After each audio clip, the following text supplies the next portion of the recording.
Welcome back, everyone, to Gamestars. Hope you're having a fantastic day so far, wherever in the world you are. I have the pleasure, once again, of being joined by the one and only Teddy. How are you, Teddy? I'm doing great, Reddy. Thank you very much for asking. Guys, we got some very exciting matches today as we are moving on to Group C. And oh my, this one is pretty stacked. Probably the toughest one so far. And man, that's gonna promise a lot of insane matches today. Yeah, first up, we got SK Gaming versus Fight Club 2. Then after that, we got Zero Zone versus JKS. Here's a quick overview of Group C. You'll get to take a look at the standings so far. Of course, we're already beyond Group A and Group B. We had some fantastic matches in those previous days. But of course, today, cannot forget what is here right now. SK Gaming versus Zero Zone, followed by JKS versus Fight Club 2. Then an elimination match and the first place match for today. Teddy, I gotta say, SK Gaming, I mean, like, as far as the teams in this bracket today, they're looking pretty good. Yeah, SK Gaming is definitely gonna be, the favorite of this group. But I would say that Zero Zone, man, they've shown us some really awesome stuff recently as well. They are 2 times monthly champions for EECA, whereas SK won the monthly finals in EMEA last month, or actually like this month, right, for April. So, dude, 2 monthly finalist winners facing each other, obviously from like slightly different regions, but not that far apart either. Like, dude, this is pretty insane. If it gets to that later today, which I'm hoping it will, but obviously before that, they got some other matches to play. But before we hop into this first match, guys, we got a bit of a video from SK Gaming. Hello, my name is Bekri Tahiri, also known as Semantic in the scene. I am currently 18 years old, and I am representing SK Game. My team is a completely new one. We just started on late January this year. That's because all of us were kind of on different teams, and now we're all German and just went into a new team, and also in a German org, which is really good, I would say. Let's start with my first mate, Jeeten. Jeeten just took his real name and uses as his in-game name. He is a great person. He is also 18 years old currently.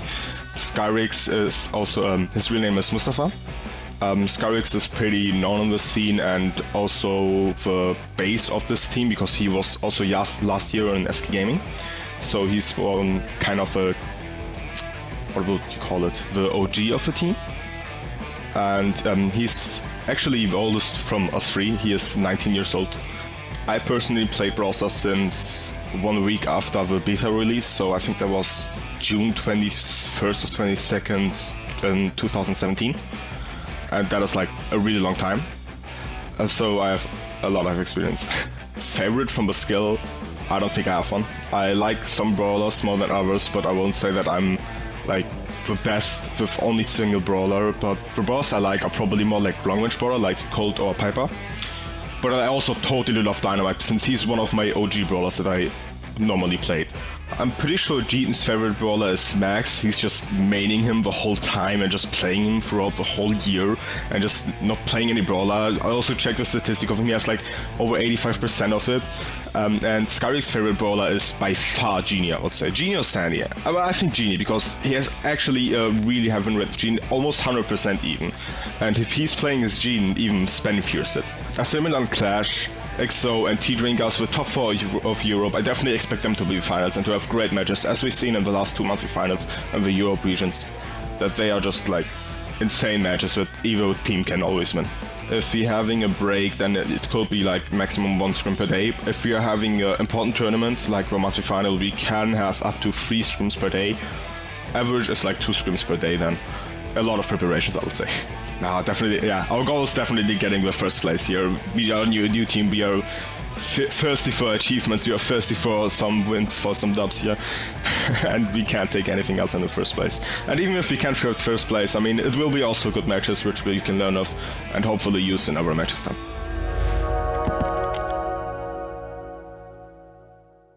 Well, awesome to hear that. Quick interview from SK Gaming. I mean, gotta say they are very, very confident about their performance in the tournament. Just, in general, their synergy as a team, they know each other pretty well, and they know their enemy just as well, Teddy.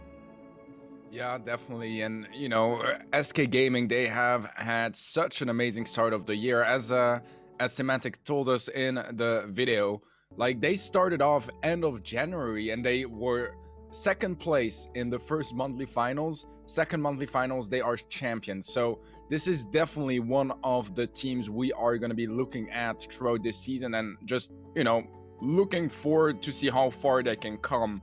They are potentially the favorites to win it all, and this is going to be their first match of the day against Fight Club 2. Yeah, and we already have the bans coming in from both of these teams. The bans are Byron and okay, very, very interesting. We saw this brawler banned yesterday, but I mean, we didn't see her played at all, Teddy. I mean, new brawlers coming into the game, they're not always the strongest. Interesting ban, to say the least, Teddy. Yeah, for sure. The maps, real quick, are going to be Sunny Soccer for Brawl, Magnetic Field for Hot Zone, Factory Rush for Siege, Shooting Star in Bounty, and then finally Turnaround in Heist. And yeah, just regarding the bans, I feel like this could possibly just be because no one in Fight Club has Bell. Like, it might sound a bit like a bit dumb, but yeah, you have SK, that is a team that will definitely have all the brawlers in the game on day of release because they have the budget for it, right? Whereas Fight Club, they might just, not want to like buy her too quickly or just wait to unlock her in the Brawl Pass. They're a small team. They might not be as committed to the game as SK. So just getting her out of the mix because you have no one that has her or no one that feels comfortable playing her could be a way to go. To be honest, we haven't seen a single Bell in the two first days. She was banned once, I believe, but even in the matches where she wasn't played either. So, not entirely sure if it's the smartest ban, but I mean, if you don't have her and you fear her, then you might as well ban her, right?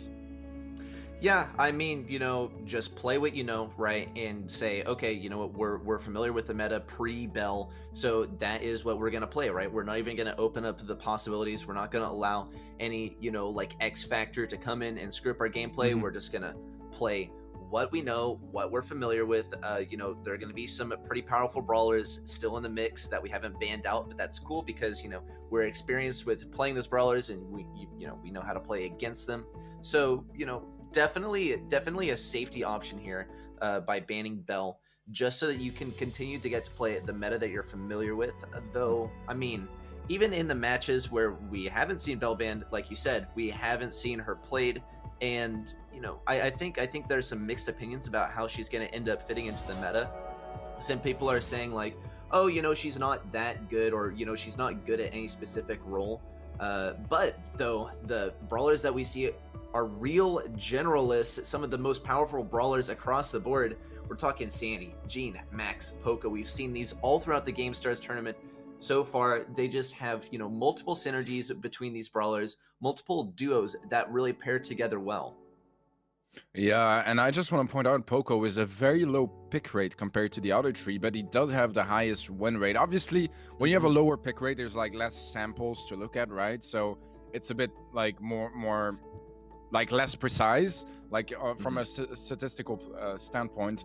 But it could also kind of show that Poco is the kind of brawler that is really good when you pick him as a kind of a surprise pick and go for a Poco double tank or Poco tankish kind of comp, and that your opponents don't really expect, and you manage to catch them by surprise, come in fast and clear things up quickly. I'm thinking Brawl Ball notably, a game mode where we see that quite a bit, and we get those like 20 seconds matches because they're just totally overwhelmed. Anyways, we are ready to hop in here. None of that Poco double tank though. We do have Sandy on Baba Pro. We have a Mr. P on Skyrix, 2 Stews, and then Trutro is in the mid. And look at this, Semantic absolutely welding already. Gonna pick up a nice kill. Arch is gonna be low HP. And Zenkai does manage to get the dive in. Zenkai's playing the healing star power, I believe. Yeah, that's interesting to see. I mean, normally what we see nowadays is like, it's kind of either or, right? It seems to be a matter of preference on a few star powers, just, speaking very generally. So, it's not as locked in what the meta is. That's fun to play, right? And it's fun to play around with and play against, right? And find out like what openings you can get on your enemy. Something really interesting to note here is we do see SK bringing out the Mr. P, and Mr. P just got such a hard nerf, but he is still good. Generally, he's just like a little bit weaker across the board. First goal going to SK as they just completely decimate their opponents. Something I want to know, Teddy, about SK is it seems like they really just they go for like situations where they always have the advantage, right? They're going to set up these pinches. For instance, unfortunately, Jatan going down to Zenkai there. Skyrix, though, passing upwards. Semantic was really looking for a pinch up there. Unfortunately, was not able to get that pinch, but that is nothing. We're still going to see SK fall back. They're going to go for this defense, and I mean, and fight Kaluk too. They're gonna have to get very aggressive and really know their enemy here. They can't get pinched like they did on that first push. Yeah, I mean, I feel like SK usually, as you said, that they're a very like methodical team that goes very slowly, is very patient, is willing to spend a lot of time getting a nice build-up, and then is able to successfully pull it off. The thing is here, I feel like they don't really have to, because they're very confident against FK2, and they're just not really challenged yet, so they can just kind of do whatever, play some meta brawlers, but not really reveal too many strategies, not really be too predictable, because they can afford to go a bit more like just all in and have some fun, and just mechanically beat Fight Club 2. Because if you look from a mechanical standpoint, SK Gaming is not like the best team in the world. It's more on a strategic standpoint that they really just shine, and they are truly really strong mechanical players, don't get me wrong, but it's just that combination of strategy and mechanics that is just absolutely amazing on that roster, because they're just so versatile, man. Everything they can face, there's nothing that is just too strong against them, and they're just so deadly. I mean, game one already in the bag for SK. I feel like this is kind of giving us a tone of what this match is going to be looking like. Oh, Skyrix looking very indifferent to this victory. Yep, this is just, another day, another dove, as they say. Yeah, I mean, you're talking about mechanics, SK very mechanically skilled, but mechanical in a different way. They seem to operate like a well-oiled machine. They always seem to have a plan, and, something happens, something surprising happens, they just respond, they flex accordingly, and they're just ready to respond. Here comes Semantic once again with the OP suplex. Almost, wow, actually, yeah, gonna snag that kill on Barley right now. There, we're gonna see SK now push up, and we do actually see the Poco double tanks coming out this time, and this is something we were talking about before the round started. Look, we're just able to push Jackie through all of those defenses. I mean, Teddy, this is something we were talking about. The Poco has a very high win rate compared to the other brawlers because, despite being not picked very often, he seems to work when he's picked, and look at Jatan, able to handle that just beautifully. A stew all over him, and still is able just to flex accordingly. Semantic gonna finish off this game, and that is gonna be set number 1 going to SK. Yeah, quite a convincing set as well. So far, SK not really challenged too much. They kind of are free to do whatever they feel like. This is not something that they will be able to do for the entire competition. Obviously, this is the international group stage. We still have so much more to go through before the end of the season. But man, yeah, SK looking strong here. It's really hard to see how much effort they have to put in this one. It kind of feels like they can just play a bit more naturally, a bit more instinctively. Look at this, 17 kills on the side of SK for only 7 for Fight Club 2, and the damage difference is not even that big, but I mean, it's more than twice as many kills, so just really able to finish off those kills, really able to maximize that damage. And that's something that is important as well, because, I mean, you know, the damage is going to be a bit inflated for Fight Club since they had to face Poco Jackie, which means that she was just, you know, healing up a lot. Magnetic Field, though, is going to be our next map, and that's going to be for Hot Zone ready. Yeah, something I want to note about our last set is, you know, we saw SK getting a lot of kills, but getting similar damage to Fight Kalub. And, you know, I think that is just because we see SK actually going for these pinches and getting some strategic kills, right? You see, you know, Fight Kalub, they're able to push up, they're able to establish some control, you know, get pretty close to a goal. But what we really see is SK, they're responding with just a slow and steady forward push. They're able just to slowly advance up the field. And, you know, we saw it with Stu getting some strategic damage, perhaps a kill here or there. We see Barley, right, able to push back the enemy very, very effectively. That was just in game number 1. Game number 2, we saw just a similar sort of gameplay standpoint. Instead of Barley, it was Poco this time that was able to establish the backline and just push up slowly. So that's something that Fight Club is going to have to account for. They're not going to want to let themselves get pinched, because that seems to be what SK is really capitalizing on here. They are setting up these 2v1 scenarios that are just practically unwinnable. Yeah, I mean, SK, and if you look at that latest comp they had was the Jackie, Poco, and on the other side, the Stu, they were just really able to create a lot of space for each other, whereas the Stu has that high mobility, is able to cover so much ground by himself. The Poco and Jackie were just able to really push them away. But moving on to Hot Zone, this is a single zone map. We have teleporters on the top left, bottom right of that zone, and it's going to be FK2 to take early zone control. Max speed pumped by Semantic Jet and pushing up. He's going to get a nice shot down on Zenkai. That should be resulting in a kill. Indeed, Semantic goes for the dive in. Archie looking to find some more value as well, but he gets taken out. It's a 2-on-1, but respawns are coming through. And so far, FK2 holding the ground pretty well. Yeah, looking pretty good actually for FK2. They are responding to the Poco, Max, Sandy pretty well, though, and now they are once again falling into this situation where they could get pinched. We see Skyrex just surviving by the skin of his teeth. Now Semantic coming back with the speed, looking to grab a kill here, grabbing 1 kill.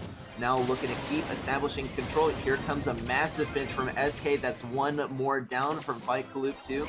And this is looking pretty even, actually, so far. I mean, for the most part, it looks like SK is playing the same as they usually do, right? They're playing very methodically. They're, you know, they're looking for their pinches, but Fight Kalub, they're able to get on this point, it seems, just as much as SK. Yeah, right now, SK Gaming with some nice mid control have taken back the percentage lead as well. And FK2, this is their time to push forward to find some more controls. Zenkai falls to Skyrex. Semantic going in, gonna trade each other out, but that's gonna be favoring SK Gaming because they are the team in control of the zone. 8% is all it takes here to secure this first game of the Hot Zone, and there is not enough damage in the world to take SK out. SK Gaming taking the lead in Hot Zone as well. Yeah, it actually looks like we saw Fight Club 2. They went for a similar approach to SK, like SK did in that first game of Brawl Ball, right? They went for not necessarily like, you know, the healing-centric comp. They went just more for control. But the thing is, you know, Hot Zone, you're playing a completely different game mode than Brawl Ball. It's not just about getting to the other side and, you know, forcing your teammate into the goal or, you know, slowly moving up, as we saw from SK in, you know, in game number 1. But rather, in Hot Zone, you just got to get bodies on the point and you got to keep them there, right? And that is, you know, we saw a very good strategy from SK. They brought out the Poco just to keep on the point. We also saw the Max coming out with the speed, right? Just to be able to sort of orbit the point and establish a greater zone of control. Max has, you know, decent mid-range. And then, of course, the mobility and speed allows her to, you know, have fairly good control, especially over such an open mid as we see here on Magnetic Field. Yeah, it was very well played by SK because honestly, FK, they gave them a run for their money, especially in that early game where they managed to get initial control pretty easily. But man, SK being able to just take it back and keep it afterwards was a very, very strong game from them. We'll have to see how this set is going to be ending. If Fight Club could be securing their first game on the board, this is going to be their chance. It's not a map that SK is like particularly familiar with. It's not in a competitive map pool. So the advantage of competing at a high level on a couple of maps is not really going to be there for SK. However, they are known for their ability to choose comps very quickly, very efficiently, and it's gonna be a tough one. But if there is a set where Fight Club could start doing something, I feel like it's still in hot zone, especially when we see the start they had. The real question is, can they keep it up after that solid start? Yeah, see, that's the thing. And of course, keep in mind, we're talking about SK, right? #1 team in their region, monthly finals champions. And then, of course, Fight Club 2, we're looking at, in the open qualifiers, they took #3 in Turkey, which is respectable, right? But it's not as large of a theater as SK Gaming is coming from. And it's, of course, not exactly the standing that SK Gaming earned, right? And so, when we talk about Gamestars, though, right, we have open qualifiers, we have people coming from all over the world, right, and they're getting, maybe some of their first tournament experience or some of their first big tournament experience, right? So even if Fight Club 2 is able to take a single game or a single set against SK Gaming, that is going to be a massive victory for them, but just hopefully they can keep that momentum, and once they take their first set, let's take a look, though. Fight Club, now they're bringing out the Ems, and Ems is one of those brawlers where we don't really see her in many game modes these days. It's usually just Brawl Ball on like a handful of maps, and then here in Hot Zone, where she's able to really lay down control of mid. But here we see SK, they're getting that elimination on Ems very quickly. And she's going to need to get up here with the super. I mean, that is what makes Ems so powerful, is the hype plus the super. We see SK keeping their distance from Ems. They're not about to allow that to happen, staying just barely outside of Ems' range and getting that elimination.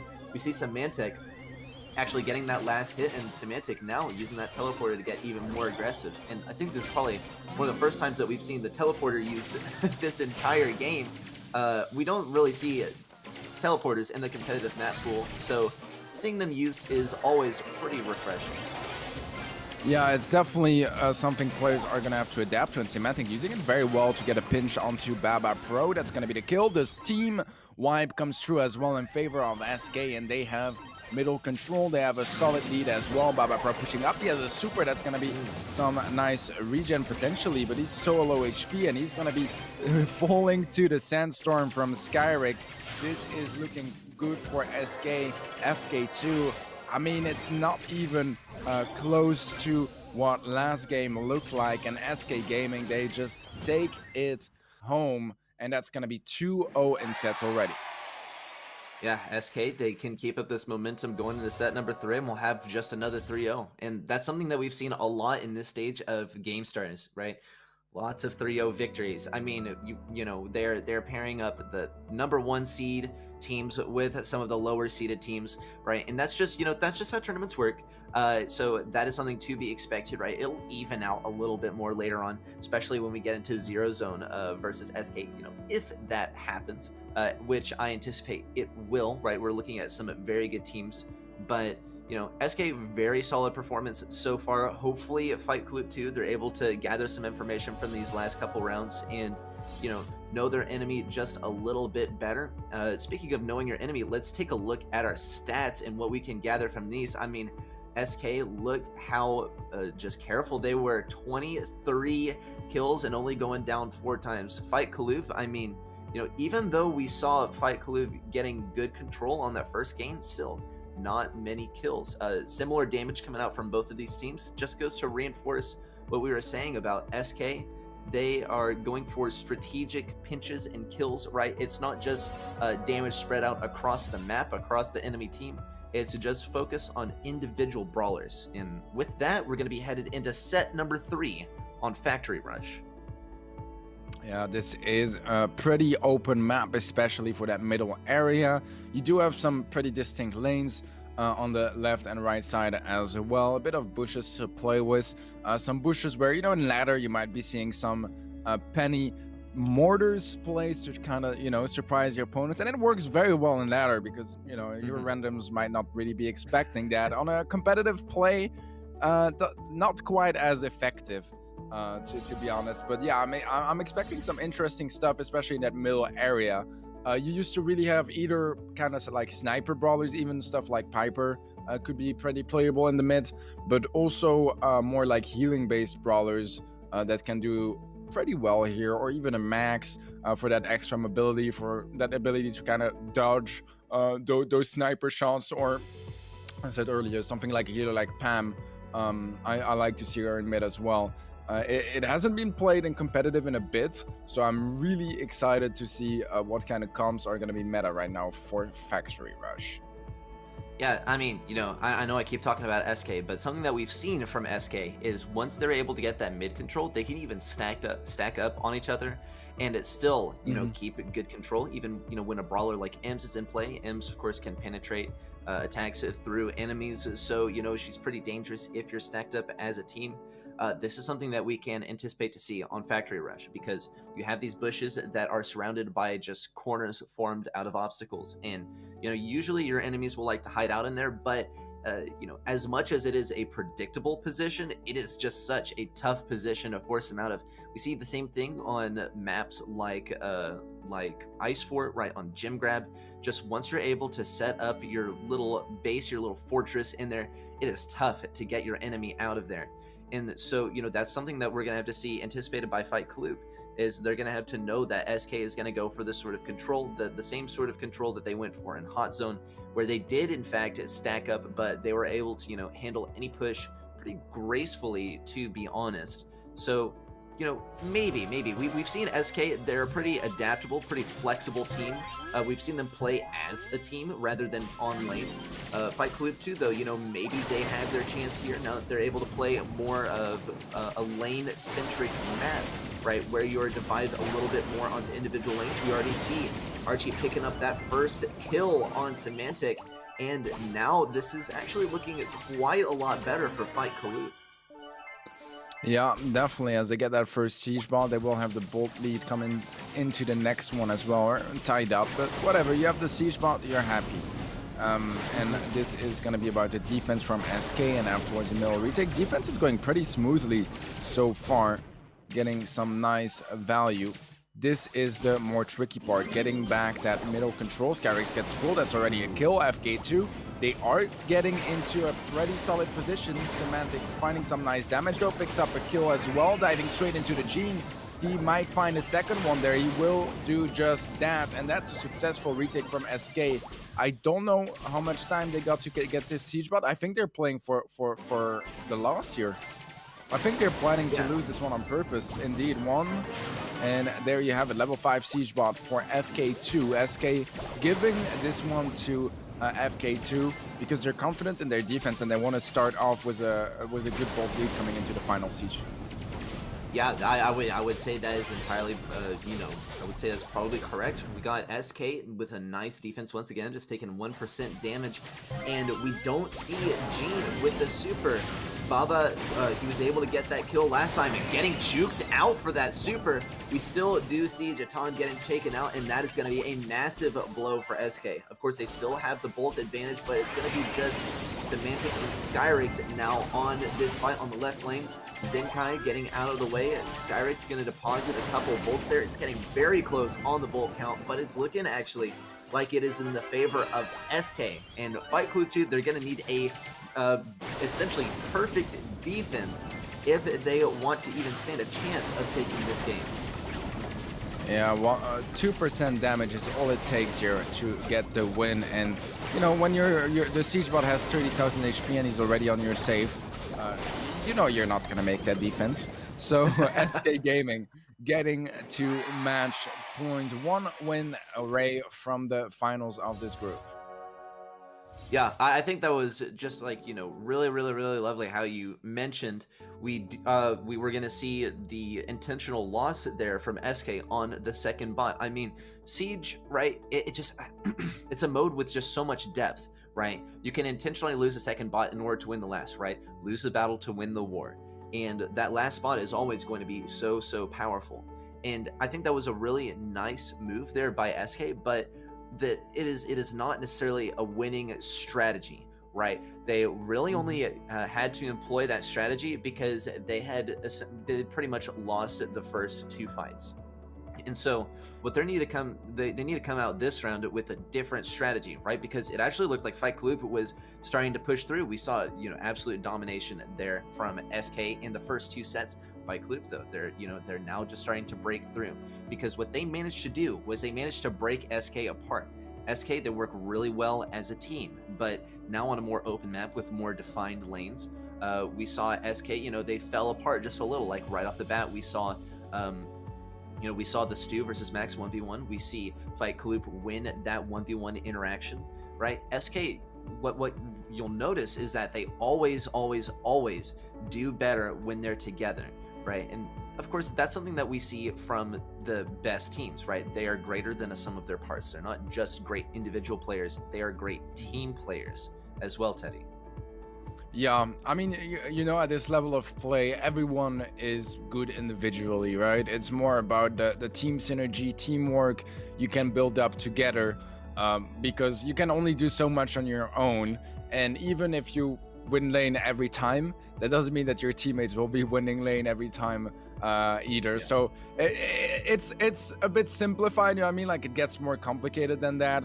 But even then, like, SK Gaming is definitely a team that shines more on their teamwork side of things and individual, like, amazing performances. Although, and that's the insane thing with SK Gaming, is they have the talent for those individual plays as well. That's really what I think makes them such a complete team, is that they're amazing as a team, they have amazing teamwork, all that good stuff. But even individually, when they need to clutch up, they do. And we've seen some of the games when it got a bit tougher, where it would be, for example, Semantic on the Stu able to absolutely dominate the field. But guys, match point for SK Gaming. This is the last chance for FK2 to make something out of this match. And for that, they need to win. So let's see how this goes. Archie is gonna trade himself out. Zenkai not able to find Jadon quite yet, but the next shot will certainly do. Nice kill from Semantic, clearing things up. And that's gonna be SK Gaming, the first siege bot secured, and they will be keeping middle control afterwards as well, of course. Yeah, this is very interesting to see. Wow, and we see SK just boosting in on this first siege, getting loads of damage off that bot. It's connecting with the safe and getting them a tidy 29% damage on that safe. Semantic, though, staying aggressive, wants to get this opportunity to get rid of Zenkai. We see Semantic just going for this pinch. He's going to get slowed down, but it doesn't seem to mean that much. Jatan keeping everyone alive, of course. See, SK, they work better when they're closer together. Something to note, though, about Fight Club 2, they brought out the B this time, and I think that is just more of a more of a counter, right? Because they expected SK to bring out more of a tank-centric comp like they did in the first set, right? We saw them run a similar comp to this, and then they bring out Poco double tanks and just completely swept, because when you are not ready for Poco double tanks, it will just walk all over you. Take a look, though. Fight Club 2, they are getting this bot off of the safe, but not before it gets loads of damage, and we're tied on the bullet count, so it's going to come down to this final fight at mid to determine who wins this game. Yeah, and 1 kill already in favor of SK is not going to be helping for FK2, as they are not in control whatsoever of the center. All the bolts going to SK Gaming. This is gonna mean siege bot number 3 in the bag. A perfect game from SK, not losing a single siege bot, and yeah, securing the victory here over FK2. I mean, FK, man, I feel like they honestly didn't play that bad, like they are facing one of the best teams in the world, the most consistent team in Europe right now, so you can't really blame them for losing this one. I'd say, if nothing, they actually had some pretty solid games once in a while. They're not nearly close to being able to win a game or like a set or a match against SK, right? But I feel like against some of the other like slowly lower seeded teams, they might actually be able to gain some ground there and make a decent run throughout the Gamestar League. I think they have what it takes to show us some sort of like progress throughout the season. Yeah, I mean, that's sort of what we saw yesterday. We saw Blood Diamond just sort of walked all over their enemy. And then, of course, Cyber Empire, they came back and showed a really nice performance in the elimination match. Unfortunately, we did see them go down. Of course, that is yesterday. That is behind us. Though it could, of course, be a bit of a trend, some foreshadowing. Could see it Fight Kaloop 2 have a similar story. Take a look at the stats between these two teams, though. And, I mean, this is just a sort of a sum of all of the stats that we saw throughout the match, and it just seems to be consistent through every match. SK Gaming getting way more kills than Fight Kaloop, despite a very, very similar damage count. I mean, just look at that, Teddy. Very, very, very close on the damage, right? We're looking like a 30k damage difference, which is really, I mean, in the grand scheme of things, not much, but SK is still managing to get 3 times the kills of Fight Kaloop, and that just goes to, once again, show that they are getting strategic kills rather than damage just across the board. Yeah, I'm not sure if the stats were entirely correct for this final set, but if they were, man, that means that SK had less damage in Siege than Fight Kaloop, despite having twice as many kills, which would be kind of crazy when you think about it. Yeah. But, I mean, once again, they did play the Poco at some point, which is going to be, obviously inflating the damage of your opponents and make it really hard as well for them to actually finish off people and get kills. But guys, we are gonna be moving on to match number 2. That's gonna be Zero Zone versus JKS. This is definitely gonna be an interesting one as well. JKS, not a team I'm really familiar with, where Zero Zone, I mean, they are the ECA monthly final winners twice in a row. So they should be comfortable getting into this match. They play in the same region as JKS as well. JKS is a Ukrainian team, whereas Zero Zone is Russian, so they play in the same competitive region in general. I mean, definitely gonna be interesting, but before that, guys, we are gonna go for a short break, and I believe you guys will be getting some highlights in the meantime.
Всем привет, меня зовут Петя, более известный под ником ММА. Я представляю команду со своими ребятами, команда Zero Zone, бывший Russian Elite. И мы уже здесь не впервые, уже забирали один турнир, но организация вышла на серьезный уровень, и в этот раз будут очень жесткие конкуренты, так что это будет интересно. Ну, у нас всего трое, а Сидор сказал, плюс есть 2 тиммейта. Очень жесткие игроки, самые лучшие, по моему мнению, не только в России, но и в СНГ. Это Джейсон и БФГС. Ну, БФГС я всегда называю котом, но Дио знает именно под таким ником. Это его старый ник. И Джейсона зовут Тёма, а кота зовут Богдан. И вот такой вот у нас состав. Я, допустим, того же Брока люблю, но если его ослабили, и ты на нем особо не проиграешь, он такой, как талисман у тебя в душе, но ты его в турниры в бои не возьмешь. А так мы играем на тех персонажей, которые хорошо заходит именно вот с новым балансом, который нам постоянно меняют разработчики, чтобы игра была более сбалансирована, но часто бывает момент, что чуточку солили, да пересолили, и вот такие ферзь, конечно, их можно назвать в какой-то момент реально любимыми, потому что они очень сильные. Безусловно, а я уже чекал сетку, мы попали в группу с СК Gaming, как я уже сказал, очень жесткие ребята. Мы планируем огрызаться жестко, таранить до последнего. Наша цель — это 1500% отобраться в самую финальную часть, а там что будет, уже одному Богу известно. А в любом случае наш настрой — это хорошо подготовиться, подловить на пиках. Там в том числе будет разговор не только о общей игре команды, но и то, что подберет, какие тактики. Мы попытаемся что-то приготовить, особенно учитывая таких танков, как суперлюдных фаворитов типа Clash, ТТМ, СК Gaming, если встретимся с ними. Будет настрой, несомненно, настрой это как минимум топ-4, а там уже посмотрим, как получится. Может быть, пойдем дальше, может быть, где-то не пойдет и просядем, но в любом случае биться будем до конца, до последнего. Welcome back, everyone, to Gamestars. We are here today with Group C, joined once again by Teddy. Hope you enjoyed that little break there. We got some highlights. We got a nice interview as well with Zero Zone, who, I mean, Teddy, you said are looking like the dominating team going into match number 2 today.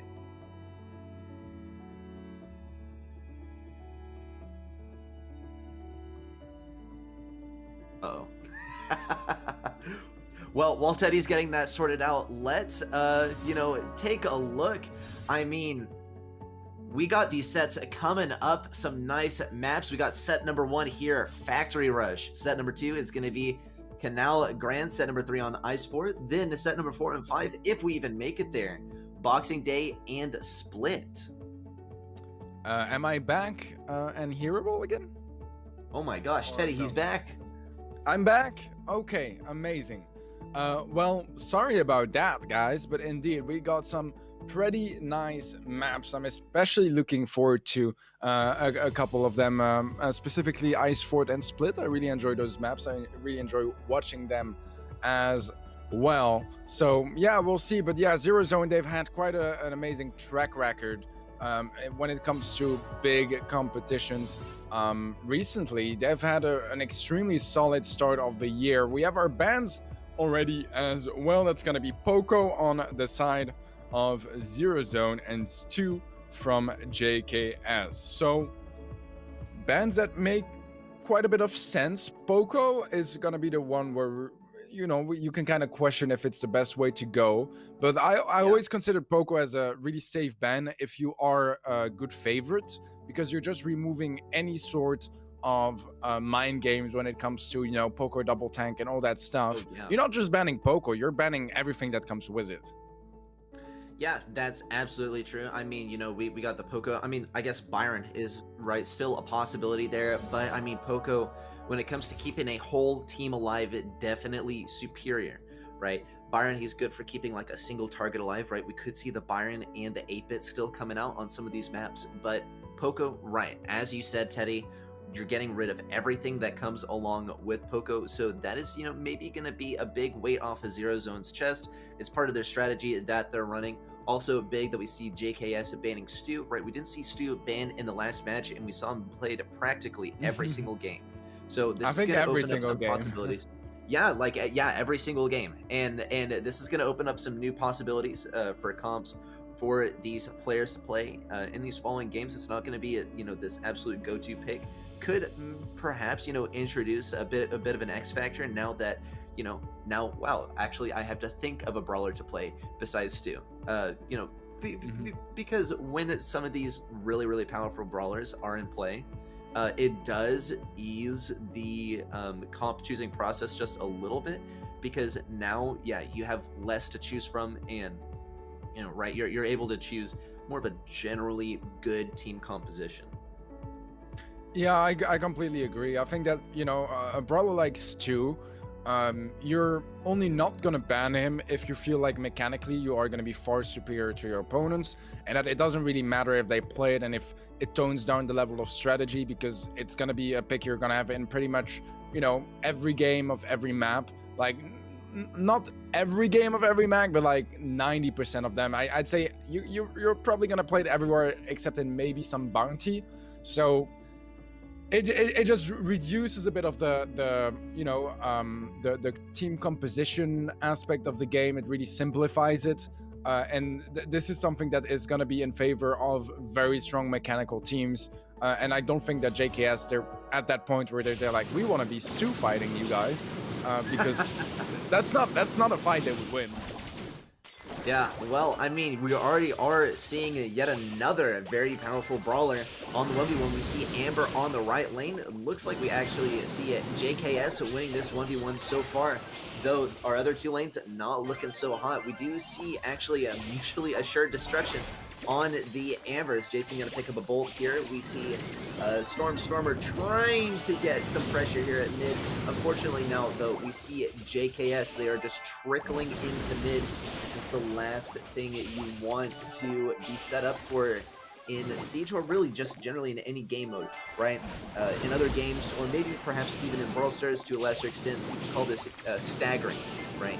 You make your teammates, or rather, you make your enemies respawn at different intervals so you can consistently get 3v1s instead of having to fight them as a team. That is exactly the trap that JKS is falling into here.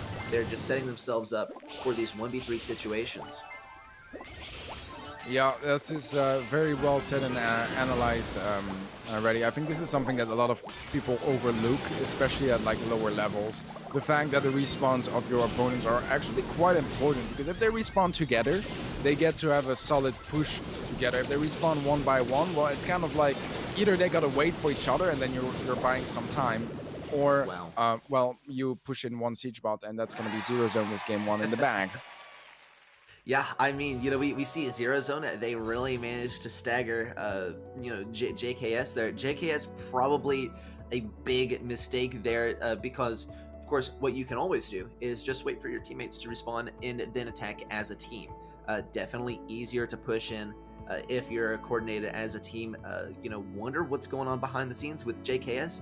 Of course, they are going to have a little bit of time to sort of reflect and look back at this last game of Siege. Perhaps they're going to choose a different comp, or they're going to not get staggered this time, right? Because, you know, the thing with staggering your opponent's respawn times is, you know, it's very effective in a situation where you're just trying to run down the clock, because, of course, the one counter to being staggered is just to wait for your teammate to respawn. That's pretty much it. But if there's only so much time left in the match to make your final push, then, you know, now you have no choice whether to wait for your teammate or not, right? It's either I go attack now or I lose voluntarily.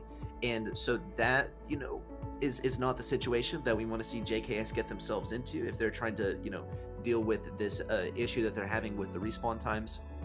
But they are going to have to do something, because that was just such a massive blow for them to just one by one go and, you know, run in and die in these 1v3 situations where they're just fighting an impossible uphill battle. Yeah, I think that the main problem here was the lack of Byron on the side of JKS. They are going to be solving that this time. I mean, last game, Jason was just able to consistently heal up his two teammates from so far away. The Pam, I don't remember getting a single super, so that definitely doesn't help if she can't heal anyone hop, including herself, you know. So it was just a very big difference over there, and that is going to be a nice kill from Jason as well. Although 0 zone are going to be defending this time, not the end of the world, all things considered. They have a pretty decent bolt lead. They are dealing with this seed bot extremely fast. The sticky syrup from Barley is just so good at slowing down those siege bots and just making sure they take a lot of damage. They stay in the Barley shots forever. They stay under fire of the Ike forever as well. In 0 zone, they have full-on control and a good bolt lead. This is looking pretty good for them. Yeah, it's looking great for 0 zone. Actually, we saw JKS. I mean, they managed to get this first bot, so, you know, surely they're doing something right. The question is whether they can find that special something once again. They're going to struggle again to push in the mid. I mean, we see Byron actually going for this 1v1. You know, not usually the situation that you want to be in as Byron, right? Usually you want to be healing up your teammates. We saw Colin actually so much value from Jason. Oh, this might actually give them a one push, yeah. That's yeah, it. one push from Zero Zone. That's going to close out set number 1, Teddy. Oh my, they only had 2 siege bots in this set, and that was enough for them to secure a whole game mode in the bag. I mean, man, that's quite convincing, and that super from Jason was nasty. Hitting 3 players and the Ike, that is as much value as you can get from you know, a Byron super, especially when it gets like 2 kills or something as well. Like, absolutely ridiculous. Yeah. Pretty much single-handedly killed that defense from JKS, and that means, look at this, 26 kills for 2 death. Zero Zone dominating through this set. Thank you for describing it for me, Teddy, because as soon as I saw just the discrepancy between the kills, I refused to look at the rest of it. It's just too much. I can't look at it. It just hurts to watch. JKS, they're kind of getting stomped here, though Canal Grand kind of a proving grounds for competitive Brawl Stars. I mean, it is a tough map to play just because, you know, you have a handful of different strategies that you can see here, and you know, once you get into the mirror match, though, once it has been established whose I guess fight it is, right, and it probably is Zero Zone's, it's going to be tough to just play on your enemy's terms. Something that we see a lot is we'll see, you know, 2 teams go head to head. One of them is running more of a traditional comp for Canal Grand, and then one of them is running something like Sprout and Rosa or something like that, and it's just like nigh impossible to push into. And then when you have the mirror match, the opposite team, they have not rehearsed this strat as much, and they once again get stomped, and it is just a little bit disappointing. So what we'll have to see, though, we're gonna have to see JKS bring out some sort of new strategy and force Zero Zone to play their battle. Yeah, it's gonna be a tough time for them, man. That's kind of all I can say for JKS, man. Zero Zone is really solid at the moment. They are also teams that, you know, like, I don't want to say know each other, but they play in the same region for monthly finals and qualifiers and such. So JKS, they definitely know Zero Zone well, and despite that, they're not really able to find any ground, at least in that first set. It wasn't even close. Like, that was the most one-sided set we had maybe in the entire season so far. Yeah. And man, Zero Zone, they're gonna be a huge challenge for JKS. We'll see if Canal Grande can bring something different here for JKS, but I'm scared for them that it won't be. We'll have to find out, man. But honestly, I don't really see what they could change. Especially Canal Grande is a really tough map because, as you said, like, if you look at the team comps, there's not a whole lot of variety you can kind of, like, you know, play with. You usually have the same couple of picks. Very often you have some sort of a thrower like Sprout or Tick.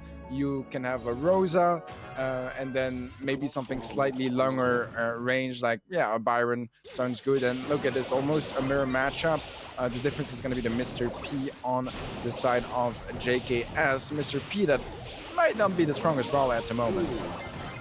Yeah, actually, we did see SK bring out the Mr. P, and it seemed to be going okay for them, but it is not faring so well for JKS so far.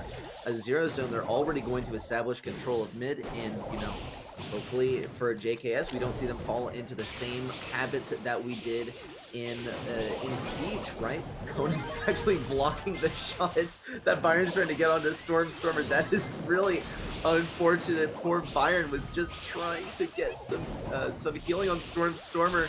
3 shots that just completely were not able to connect. Though maybe this is the opportunity to turn around. We see Stormer now gonna get onto Tick, gonna try and get some damage. Went down to Tick, and I mean, Teddy, we saw so many kills going to Zero Zone in Siege with just, what was it, 2 going to JKS in Siege. And you know, while that isn't the win condition in Siege, it is the win condition in Bounty, and this could just be completely brutal.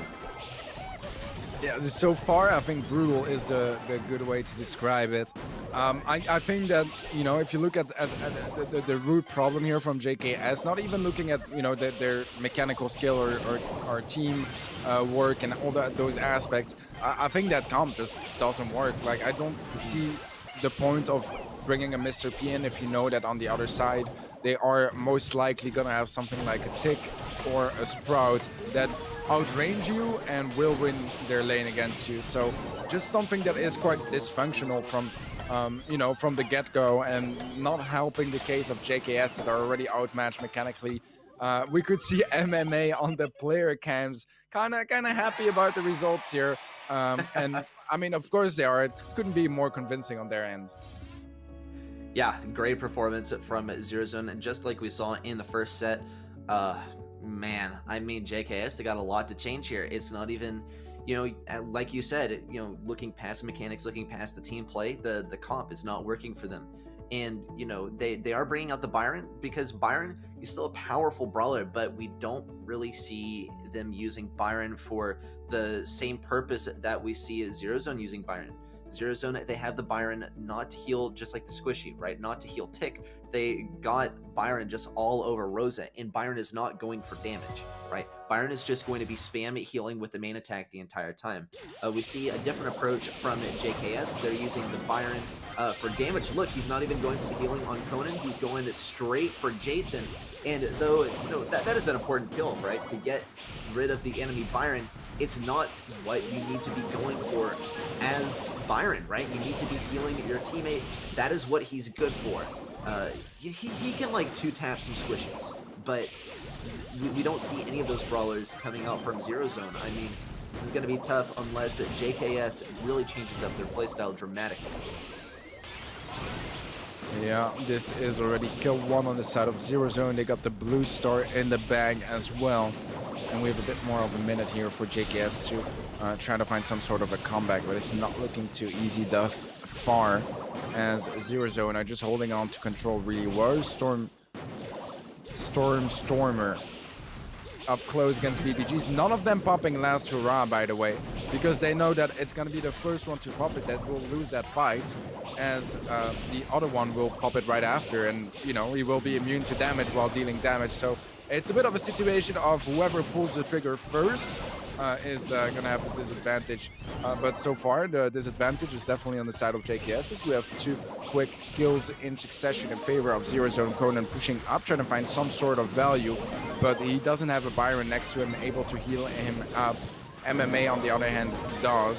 Super gonna give him that 2000 extra HP. Conan falls, and that's gonna be a nice kill. I mean, so far, pretty convincing. I think that Zero Zone, they're aiming to do even better than in the Siege set and die even less. Yeah, this is interesting. Just the thing from JKS, we saw really great performance from Rosa, right? We saw Conan was doing a fantastic job on that Rosa and Byron just 1v2 situation. It survived for so long with the assistance of Jansen. I mean, definitely could have won that interaction and at least turned the game around in a minor regard. But man, I mean, admittedly, from JKS, we saw actually much greater team gameplay, especially when they were completely backed up against the wall.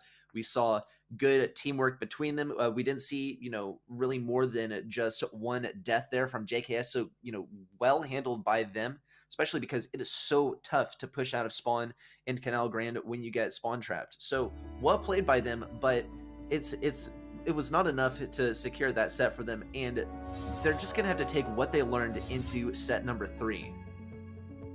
Yeah, I mean, look at this. There were 2 kills for JKS in that entire set, and 20 for Zero Zone. I mean, the KD on Zero Zone must be looking sharp. It could be that some of their players haven't died yet in this entire match. It's literally possible, man, because they have 4 deaths across the entire match, which, it's quite convincing. It is quite convincing. Ice Fort is going to be the next map we will be looking at. Pretty classic map at this point. The very cube-shaped middle, or rather square-shaped middle, with entrances on top, bottom, left, and right. The bushes surrounding it all, and bushes inside of the square as well. It is quite a an OG map now that you can just have a lot of fun watching, man. Definitely a lot of fun. I'm expecting Maybe something along the lines of Max for the center area. I think 8-bit can be a great match there as well. Maybe something like Sandy on the lanes, or even Amber.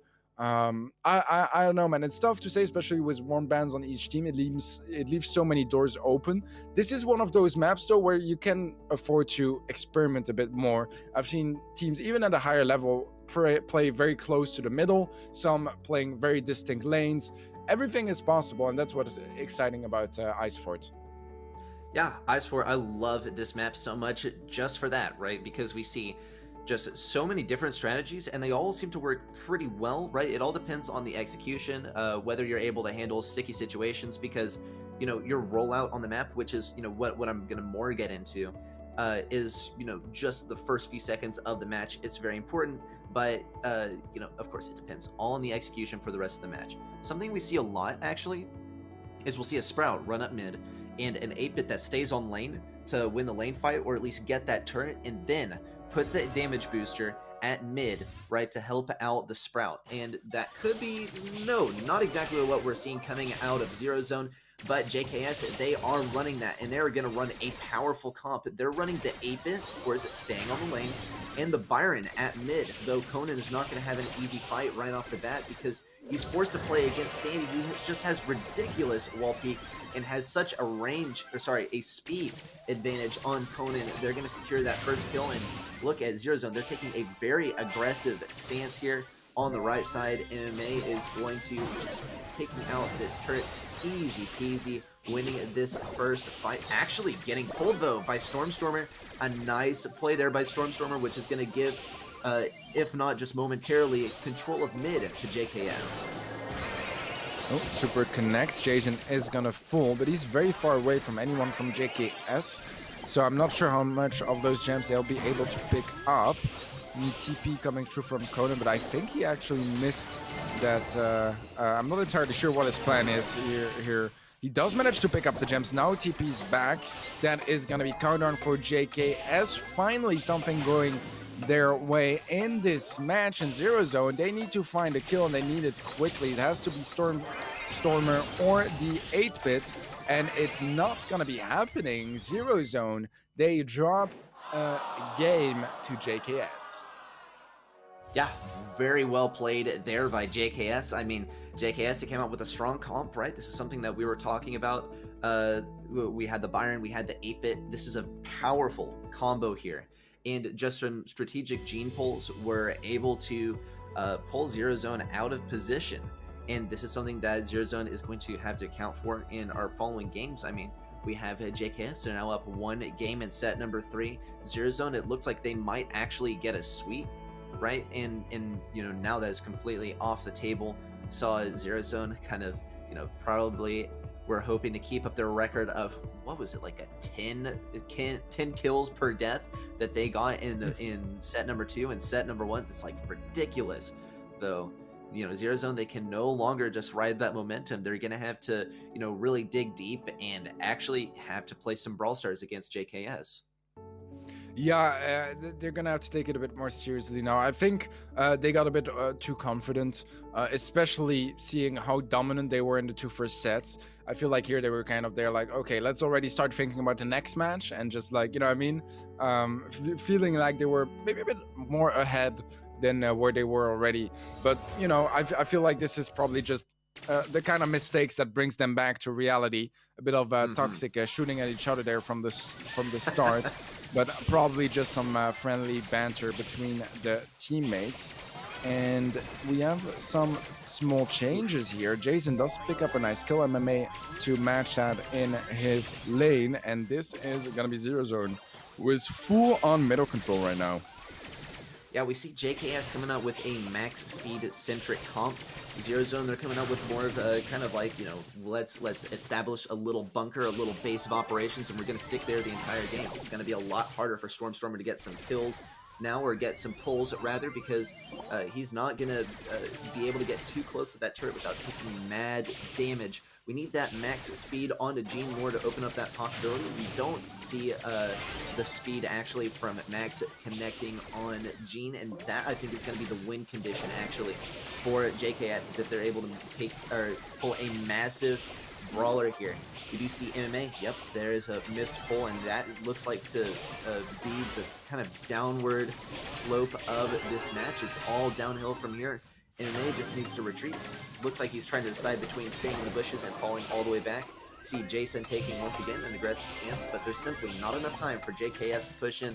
This is going to be the first game in set number 3 going to Zero Zone. Oh man, Jansen is not pleased right now. But Zero Zone, in their element, they've taken us to match point. Yeah, I mean, you know, we had a bit of a comeback in this match for one game from JKS. It was their first time actually showing up on the scoreboard. Zero Zone, though, this is getting a bit, you know, more habitual, as they are at match point now and one game away from facing SK Gaming in the finals of the day. So I don't really know what JKS can bring to the table. I feel like the game they won, like, I think they deserved to win it, but I didn't think they won it because they were like much better. I think they won it because Zero Zone got a bit too confident and maybe started taking some unnecessary risks.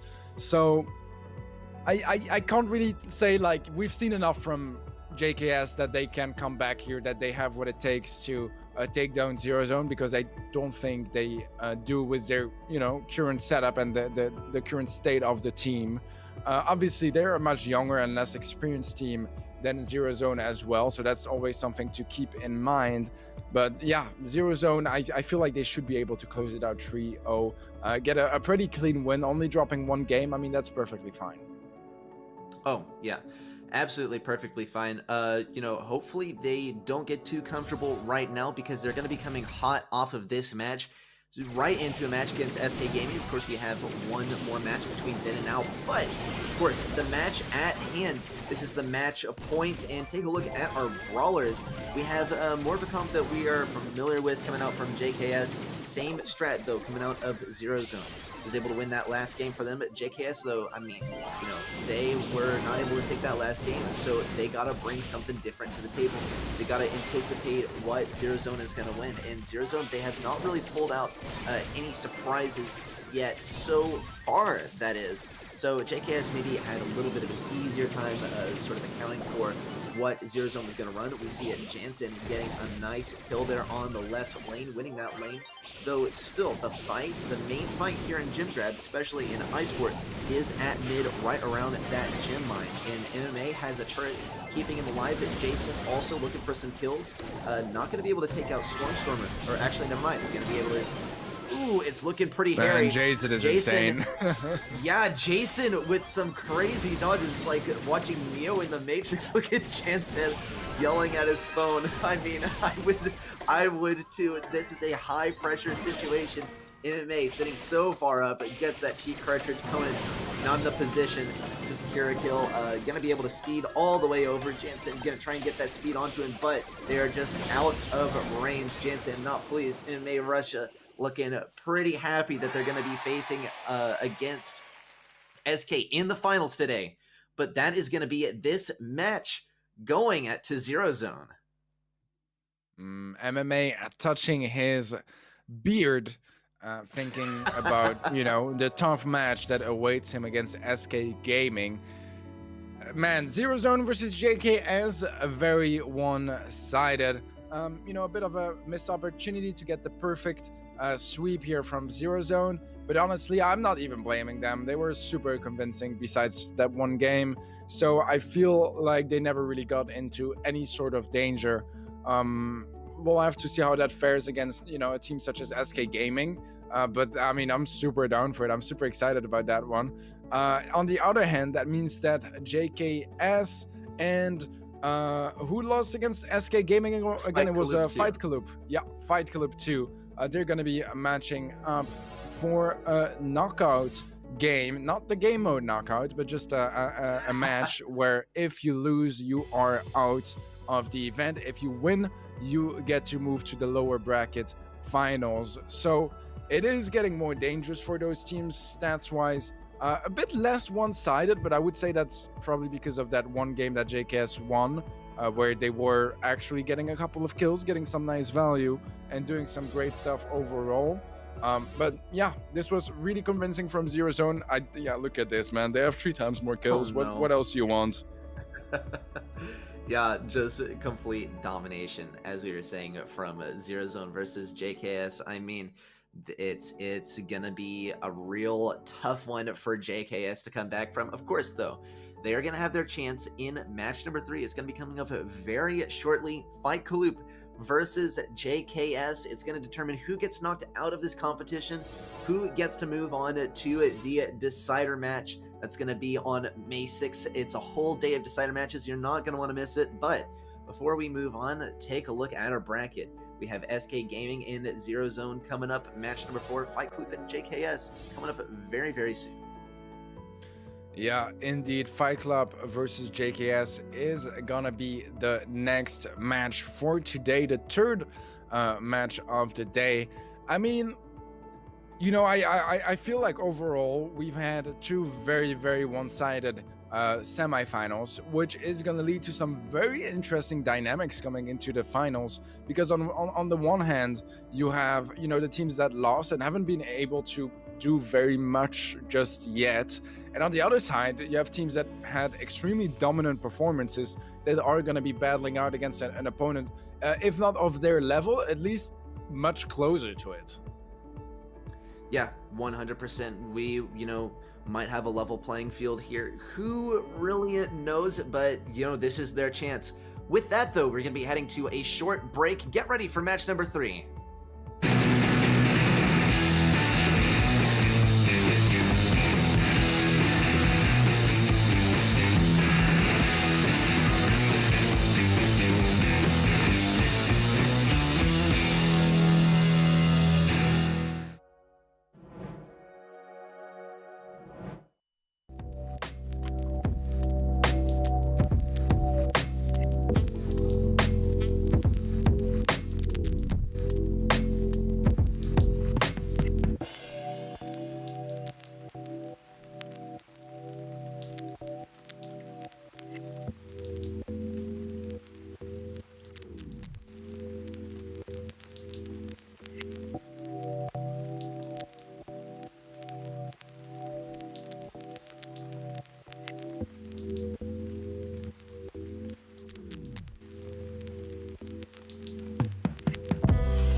Меня зовут Саша, мне 16 лет, я живу в стране Украина, я представляю команду JKS. Хочу отдельное спасибо выделить такому игроку, как Конан, из-за того, что если бы не он, этой команды бы просто в помине бы не существовало. Он, можно сказать, организатор этой команды, и его любимый боец — это Пайпер. Есть также самый игрок Шторм. Он у нас новичок, можно сказать, он у нас в команде 4 месяца. Мы с ним тренируемся. И его любимый боец, конечно же, это хотя бы войти в топ-16, наверное, национальных команд, потому что там собрались самые сильные команды в национальном финале. И, конечно же, я хочу выиграть Бакс Ред. У нас с ними, можно сказать, соперничество, потому что я долго знаю этого игрока под именем Юченский, он еще себя называет. Также самое хочется выиграть Zero Zone, но это почти что невозможно. Ну, попасть в топ-16 хочется, это 100%. Если неделя, можно сказать, будет на каникулах или карантине, то мы можем сыграть до 5-6 стримов в неделю. Ну, хочу, во-первых, пожелать моей команде, это Конану и Шторму, чтобы Шторм классно отыграл, чтобы он не бомбил, он любит очень. А также я хочу пожелать, пускай выиграет сильнейший. Welcome back, everyone, to Gamestars. Here today in Group C, we're going to be getting on to the elimination match.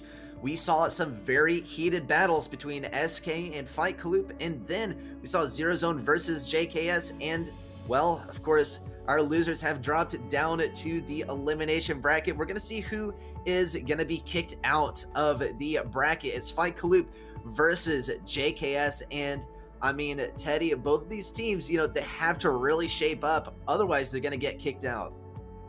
Yeah, indeed. This is a do or die match for those two teams that lost their initial matches against Zero Zone and SK Gaming. I mean, it's going to be a really interesting one, specifically because those two teams have not really had the opportunity to show us much just yet. The maps are going to be Snaked Assault in Heist, Red Herring in Gem Grab, Magnetic Field for Hot Zone, Dry Season for Bounty, and then finally Clean Shot for Brawl.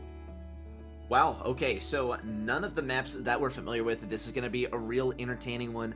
Fight Kaloop and JKS, they're going to have to bring out their best strategies here. I mean, as far as the maps, I mean, these are not ones that we're familiar with, right? Magnetic Field, though, I actually really liked. As well as Red Herring. I think those are some really great maps. Snaked Assault we saw just the other day, right? And that one was a real rough one just because it is so open. But, I mean, you don't see many open heist maps, and that brings out some new strategies. For instance, you see the Crow, right? Not one that we see as much in competitive, so you love to see it. Yeah, it's definitely going to be an interesting match regarding those maps. At least we have our bans as well. Poco on the side of Fight Club, and then the ban from JKS is going to be Stu. Same bans as the previous match, I believe. I feel like Poco is definitely the more interesting ban here because if you guys remember from our previous match, I think it was Zero Zone that went for the Poco ban. And it is the kind of ban that you can expect when you have a pretty one-sided match, just so you remove any sort of rock, paper, scissoring, and you remove counter comms when it comes to like the very strong Poco double tanks opportunities that you have. Here it's gonna be a bit more interesting because I feel like Fight Club, they shouldn't be like too confident about this one. I think this is a match that could really go either way. Could go either way. I mean, JKS, we saw them really struggle against Zero Zone. We saw them, kind of trickling in. We saw them getting staggered pretty badly.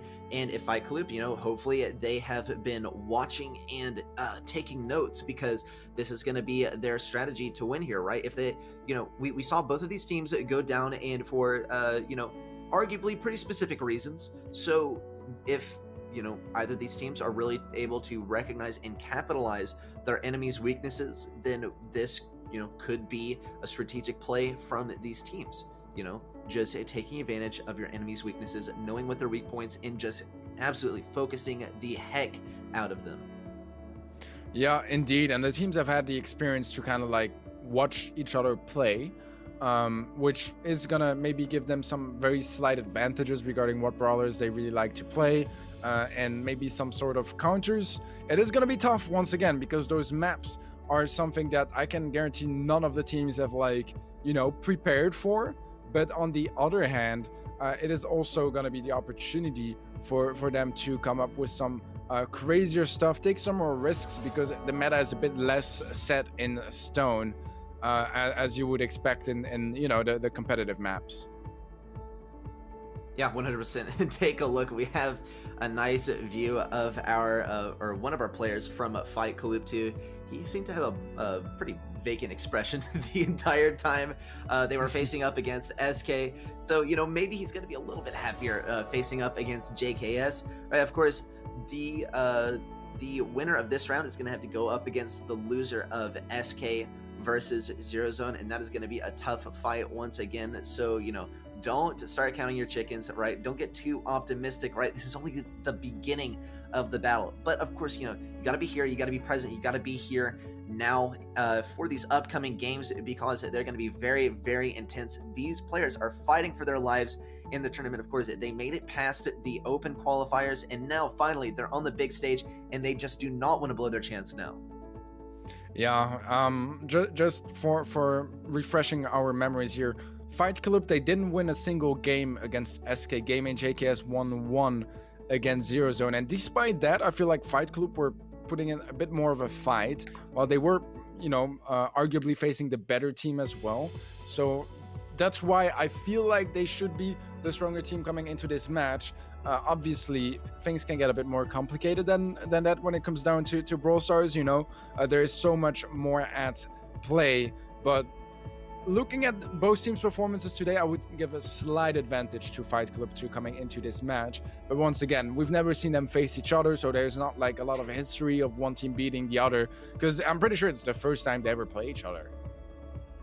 Yeah. I would probably have to guess, if I were to predict, I would say probably their first time facing each other as well. Though, just judging by the performance that we saw from Fight Club versus SK Gaming, SK just such a dominating team, and Fight Club, they actually did put up a good fight. JKS versus Zero Zone, in the open qualifier, Zero Zone took number 2. They are monthly finalists, but JKS, they really struggled, and, even though they managed to take one game there, the reasons that they lost, I can see repeating themselves up against Fight Club, and that is going to be tough for JKS to deal with. I will not stop saying it, they cannot get staggered, because up against any enemy, getting staggered is just a big no-no. You don't want to let it happen. If it happens on ladder, you are sure to go down. But with that, we're going to take a look at some of our more popular brawlers that we've seen today. Similar story. We see a high win rate from Poco, low pick rate. Our other brawlers that we've seen a lot of: Sandy, Max, Jean. Max is really the brawler that ties these all together, just because she's able to get that speed on his Sandy. He already has fast speed and great burst damage, so it's just a great duo. Also, Max and Jean.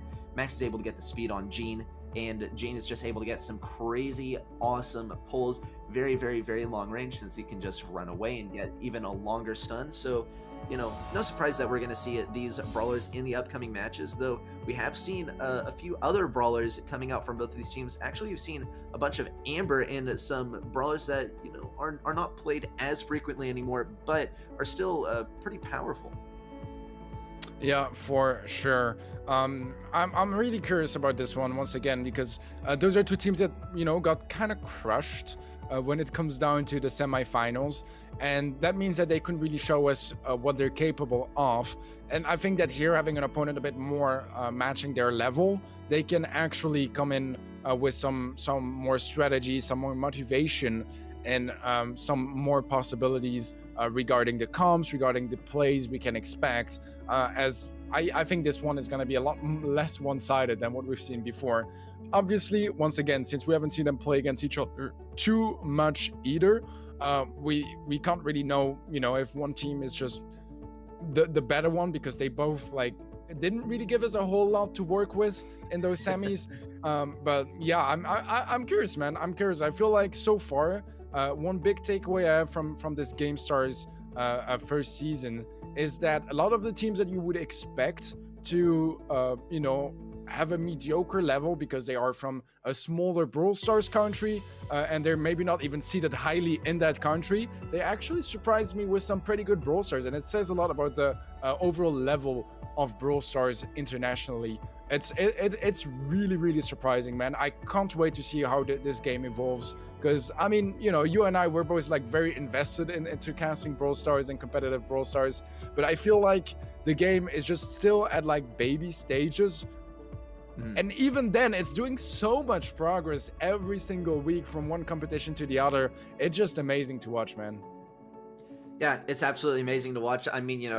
Let's talk broadly mobile esports, right? Brawl Stars is just a standout title. Of course, we have some other titles that are coming out recently that, are essentially mobile ports of PC games, but Brawl Stars is really carving out its own audience, its own sort of nook in the esports scene, and I just, you just absolutely love to see it.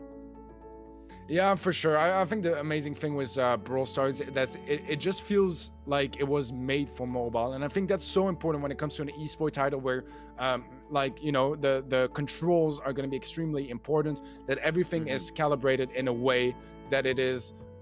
It just feels like it is best played on mobile, and that's the way you want your game, right? Yeah.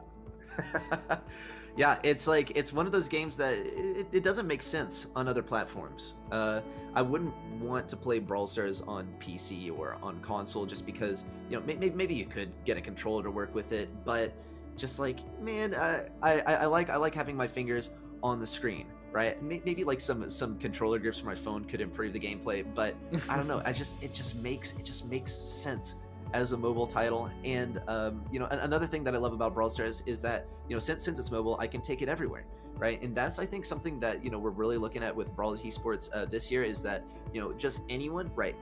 You know, pretty much everyone, you know, playing Brawl Stars, you know, or just everyone in general, probably everyone that you know has a phone, right? So everyone that you know can play Brawl Stars. So something that we all have in common. You don't have to have the same console as someone else. You don't have to have a really good PC to run it, right? You don't need a gaming PC. You just need your phone, right? And you need motivation to win, because at the end of the day, right, it's all about your determination to win, whether you play to win, whether you play analytically, or you just focus on having good mechanics and outskilling your opponent. All these players, all these brawlers that get brought together into one game, onto one battlefield, and it's, you know, it's awesome to see it. These players come together, work as teams, you know, people from all different walks of life coming together to play some good Brawl Stars. Yeah, I completely agree. With that being said, it seems like the teams are taking a bit to ready up, so we are gonna look at a quick video from Fight Club 2. My name is Salih. I'm 17 years old. I am from Turkey. My teammates are Arda and Ömer. And we met 2 years ago. We won some local tournaments in Turkey, but we haven't been playing global tournaments. My favorite brawler is Ems, because I like her gameplay and her voice line. Arda's favorite brawler is Spike, and Ömer's favorite brawler is Stu. I know teams from my country, and I actually know most of the teams because I see them on big tournaments like Brawl Stars Championship. We try to scrim at least once a day, and it takes 1 to 2 hours in a day. I would like to say to other teams from my country, let's meet in the finals together. Well, hope you enjoyed that short little thing from Fight Club 2. Love to see these players giving us their thoughts. I mean, you know, of course, sometimes you can pretty easily forget that, you know, these aren't just, you know, brawlers on the battlefield. They're actual people behind the screens, and they all have their own motivations for playing the game, whether it's fame, whether it's glory, whether it's the cash, money, right? I mean, I don't know, Teddy, I think a lot of these people, though, are in it for the fame and the glory. Oh, for sure. I mean, you know, Brawl Stars, especially competitively, like, you have both the positives from having a very small scene with, you know, very highly rated players and getting respect from your opponents and your peers, right? Your peers, rather. But on the other hand, there are millions and millions of players in every single country, especially countries like Turkey. You know, that, like, it's a massive player base, and being able to shine competitively is gonna be you know, just such a nice position when it comes down to all your friends that are playing the game, and you can say, like, yeah, I'm one of the best in this country. Yeah, 100%. I love, you know, just making a name for myself, right? That's, oh gosh, look at the panic setting in. What is going on? I mean, you know, we are having a bit of a delay getting into this next game, but oof, I mean, you can really see the nerves getting to some of our players. Just it is a high stress situation for some players. Ultimately, though, your ability to keep your cool is paramount. Look at Fight Club 2, just like, you know, cool as a cucumber. JKS. Fight Club 2 is like, man, okay, when are we gonna get this game started? Of course, this is a player we had the interview with, right? And he seemed pretty chill during the interview. I mean, sometimes just keeping control of your nerves or just keeping your cool in general seems to be the way to go. Yeah, I just once again, I kind of want to commend some of those players that are doing those interviews in English, which is not their native language as well, and doing that, when they know there's going to be an audience watching, it can be quite stressful. But yeah, we are finally ready to hop in here for Fight Club 2 versus JKS. This is an elimination match, so whoever gets taken out in this match is going home. The other team will move on to the lower bracket finals. Oh yeah, now something we see coming out of JKS, once again, we're running the lane Byron. He's not going for the healing on his teammates, he's going for the damage. Rather, I'm definitely suspicious, but Zenkai is going to be able to secure 2 kills here. One with the super, one with the main attack. Jansen also going down. Fight Club 2, they're now going to be able to get on this safe. Stormer on the right lane on the Byron once again. Looks like JKS, they're bringing out, well, actually, no. Looks like they're now opting to go for Byron healing on the teammates on the lane. So you love to see a bit of an adaptation in strategy. Perhaps they had a little bit more time to really think this one through and prepare. Zenkai going down, and JKS is going to be able to get all over this save. Yeah, that's going to be some nice damage coming through, getting the 1% lead here, JKS. It's not quite going to be the kind of lead you want. You want a bit more than that, because any sort of push will give the advantage. Oh no, that's kind of a disastrous super from Cone, and losing a lot of value over there, especially on Colette. That is a brawler that relies so much on her super to get those 2 taps finishes, or that a 12.5% damage on safe. So definitely the kind of mistakes that Nerves are going to be bringing in. Anywho, we have a push from FK2. They have the lead in damage as well, and now it's going to be more about defending and making sure that JKS doesn't get into too comfortable of a position. Nice stacks coming through there as well. The HP pool is so low on JKS. Jansen falls to Zenkai, and that is going to be FK2 getting more and more damage on that red save. Sorry, but I should be enjoying myself this much. Jansen, just the defeat setting in. You hate to see it, but it is a little bit. Sorry, Jansen. This is how I feel internally. I don't express it as outwardly as Jansen. Maybe that is the way that he keeps things under control. Is he just kind of like lets it out, right? Let's get this one out. Let's bang it out. We're on to the next game.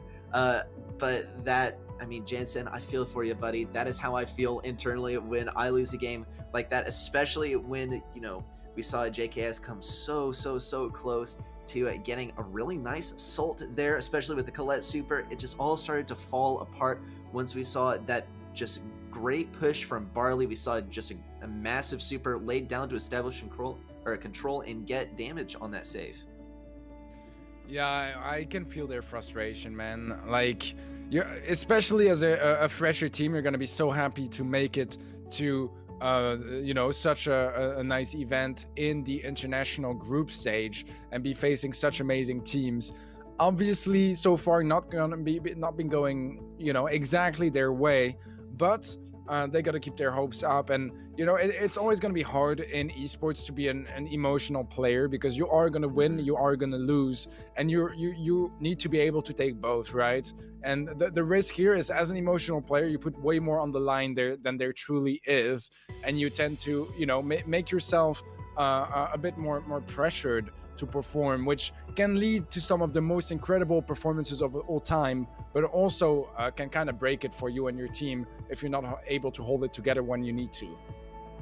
Oh yeah, just like tensions between teammates, they can really start to break you apart. I've said before, I played competitive for, just a little while, and being frustrated with your teammates, right, it, sometimes is a misdirection of your frustration, right, or just irritation with how you're playing. some of your teammates as well, maybe they don't deal with that sort of criticism, or maybe perhaps unwarranted criticism so well, and they can play a little bit more timid when you need to play aggressive. If you get tilted, then you tend to play needlessly aggressive, which is not a position you want to be in because it really hurts your teammates. But with that, we're getting into this next game. It's game number 2 in set number 1, and we are seeing a different approach actually from JKS this time. They're bringing out the Sprout instead of the well, actually, my memory is escaping me. They're running the Sprout instead of the Colette. Colette didn't seem to be able to connect with that safe, so Conan is going to be locking down this right lane instead. Yeah, that was correct. They also have switched over to the Barley instead of the Jessie, but Baba Pro is going for a Jessie of his own now. So a bit of a mix-up in comms, not like, wildly different strategies. Good shots from Conan. Can he clear that kill up? Not just yet. Zenkai is able to heal up as well. He's going to find Conan now, and this is going to be announcing a bit of a push on the side of Fight Club 2. Yeah, looking good for Fight Kaloop here. I mean, they're just keeping control, just getting steady damage on JKS. And we see the player cams once again. These players are so focused, but the question is it going to start to fall apart like it did last round, where we saw the players get a little bit emotional, and Jansen got kind of frustrated there. It looked like not the kind of position you want to be in. Don't want to let your nerves get to you. Conan getting pretty aggressive, got taken out by Baba Pro. We're seeing Fight Kaloop 2. They are locking down the vice grip. JKS there, deciding between going completely aggressive or now defending. We see the healing go on to Stormer as he's just trying to get some damage. Is not close to any of his teammates, not able to give anyone healing. The final ticks of damage now laying into Fight Kaloop 2. Or Fight Kaloop 2 laying those final nails into the coffin for JKS. That's going to be JKS being taken down in set number 1. And that is going to send us into set number 2. Yeah, solid start from FK2. Surprise from Jansen, it seems like. Probably surprise of the damage output coming through from FK2, doing a terrific job at taking down that save, and it's looking pretty solid for them so far. Yeah, I'm happy my prediction of them playing a bit better is correct so far. You also have to take in mind that Turkey has a bit of a larger competitive scene as Ukraine, for the time being at least. So maybe one of the reasons why they have some extra experience getting into the field and playing competitive Brawl Stars. JKS, they are going to have to switch up some stuff, because if you look at the stats, it wasn't really close. Yeah, they sort of were there with the damage, but with the kills, not even close. Over 2 KDR for Fight Kaloop. Just looked like JKS, they went for more of these, 1v, anything but a 1v1 situation, essentially, or got very close. One thing that I noticed from JKS is that they got very aggressive on the positioning from Sprout when, being close to your enemy does not really benefit you with Sprout. It's in fact way harder to hit your shots at close range unless you're just a really, really good Sprout. But our next map is going to be Red Herring. This is one of the new ones in the game, designed by a community member, so it's going to be an interesting one. Teddy, any thoughts on Red Herring? I don't remember seeing this map ever. I've heard the name of the map before, but I don't remember playing or watching it ever before. So this is definitely going to be interesting. It looks like a bit of an open middle. I do like how they use fences to basically block movement a bit without changing the angles you can shoot from. So that's going to be interesting. But that's all about I can say about this one, because I have no clue what to expect. Yeah, so just for a bit of information, this is a community map. It's designed by Real Canadian, of all people. So it's funny, we've come all this way. Right now we get to see it in the competitive map pool. We see a competitive player design a map. It ends up in competitive. It's always fun to see, right? This is also one of the map maker winners, right? It was one of the daily winners, and now it's in competitive. So you love to see it. But as far as this map goes, we have our open mid, we have some open-ish lanes. So it's pretty long range map. Hopefully we end up with some gameplay, at least hopefully for JKS, we end up with some more 1v1 centric gameplay, because that seems to be the sort of trap that they fall into, is they set themselves up just one brawler versus a team. They get staggered a little bit, so we're talking more of their playing field this time, unless, of course, Fight Club 2, they find a way to make this into more of a team-based fight rather than 3 separate 1v1s. Yeah, we will find that out very shortly, as we are ready to hop in. Gene mid, Carl on the left side, and Barley on the right side. Barley is matched by Jensen as well. We do also have a Rafson Storm and Conan rocking that 8-bit. So 5 different brawler, I believe, on the brawlers on the map. That is quite interesting, and nothing is moving anymore. Well, it looks like someone may have used a very, very OP ability to suspend some attacks in midair. I mean, if we're just talking, though, about our comps here, right, I think we saw a better approach from JKS, at least as far as the lane matchups go, right? We saw a very good response there on the 1v1. We saw Barley versus Carl, right? Of course, we're talking Carl from Fight Club. Fight Club, we saw Carl try to get in with the flying hook, but it was not enough to take out Barley. So, really nice response from one of the more powerful brawlers. In fact, arguably the most powerful brawler in the game at the moment. So, as far as that goes, I think we're looking at one that is decidedly in the favor of JKS. Yeah, we are ready to hop back in. And it seems like it's a countdown from FK2 already. I think that it was just the spectator side lagging out. I think the game was, played perfectly fine. So that's why we're, tuning into a countdown. And it is in favor of no one but Fight Club 2. Wow. And that's going to be game 1 of Gem Grab in the bag already. Well, we don't really know how or why, but we do know it happened. Yeah, that is a little bit upsetting. I mean, we did see some players standing still as well from JKS, so you hate to see it, right? And it hates to be on the receiving end of the lag, but of course it happens, right? It even happens to the best of us, of course. Happened in the World Finals last year. Reserve my own opinions about that, but I mean, if we're just looking at that last tail end of the game that we were able to catch, looked like actually JKS, they were nowhere close to pushing back Fight Club 2. Fight Club, despite being pretty far back, pretty retreated back near their spawn point, they were not being contested at all. JKS, they were all the way on the opposite side of the map. We, of course, did see a bit of a team wipe, but Fight Club 2, they're looking pretty good. JKS, you can really see the morale starting to dwindle. Yeah, for sure. It's a really tough match on them, and we've seen how emotional they can get about the game, which, some people are gonna see it as a weakness. It can be, but you also have to think about the fact that shows how passionate they are about the game, about esports, and about competing at this level. So, if anything, you should make sure that you counter that and use it to your advantage as a motivational boost to play your best Brawl Stars. You're going to be losing some games. You're going to be winning some games. You just need to make sure that when you lose, you're able to just, take a step back, think critically rather than emotionally, and you're going to be just fine. It's always tough, man. Emotional players always have a tough time in esports when it comes to that, because, you take it personally when it doesn't go well. And I feel him, bro. I genuinely feel him.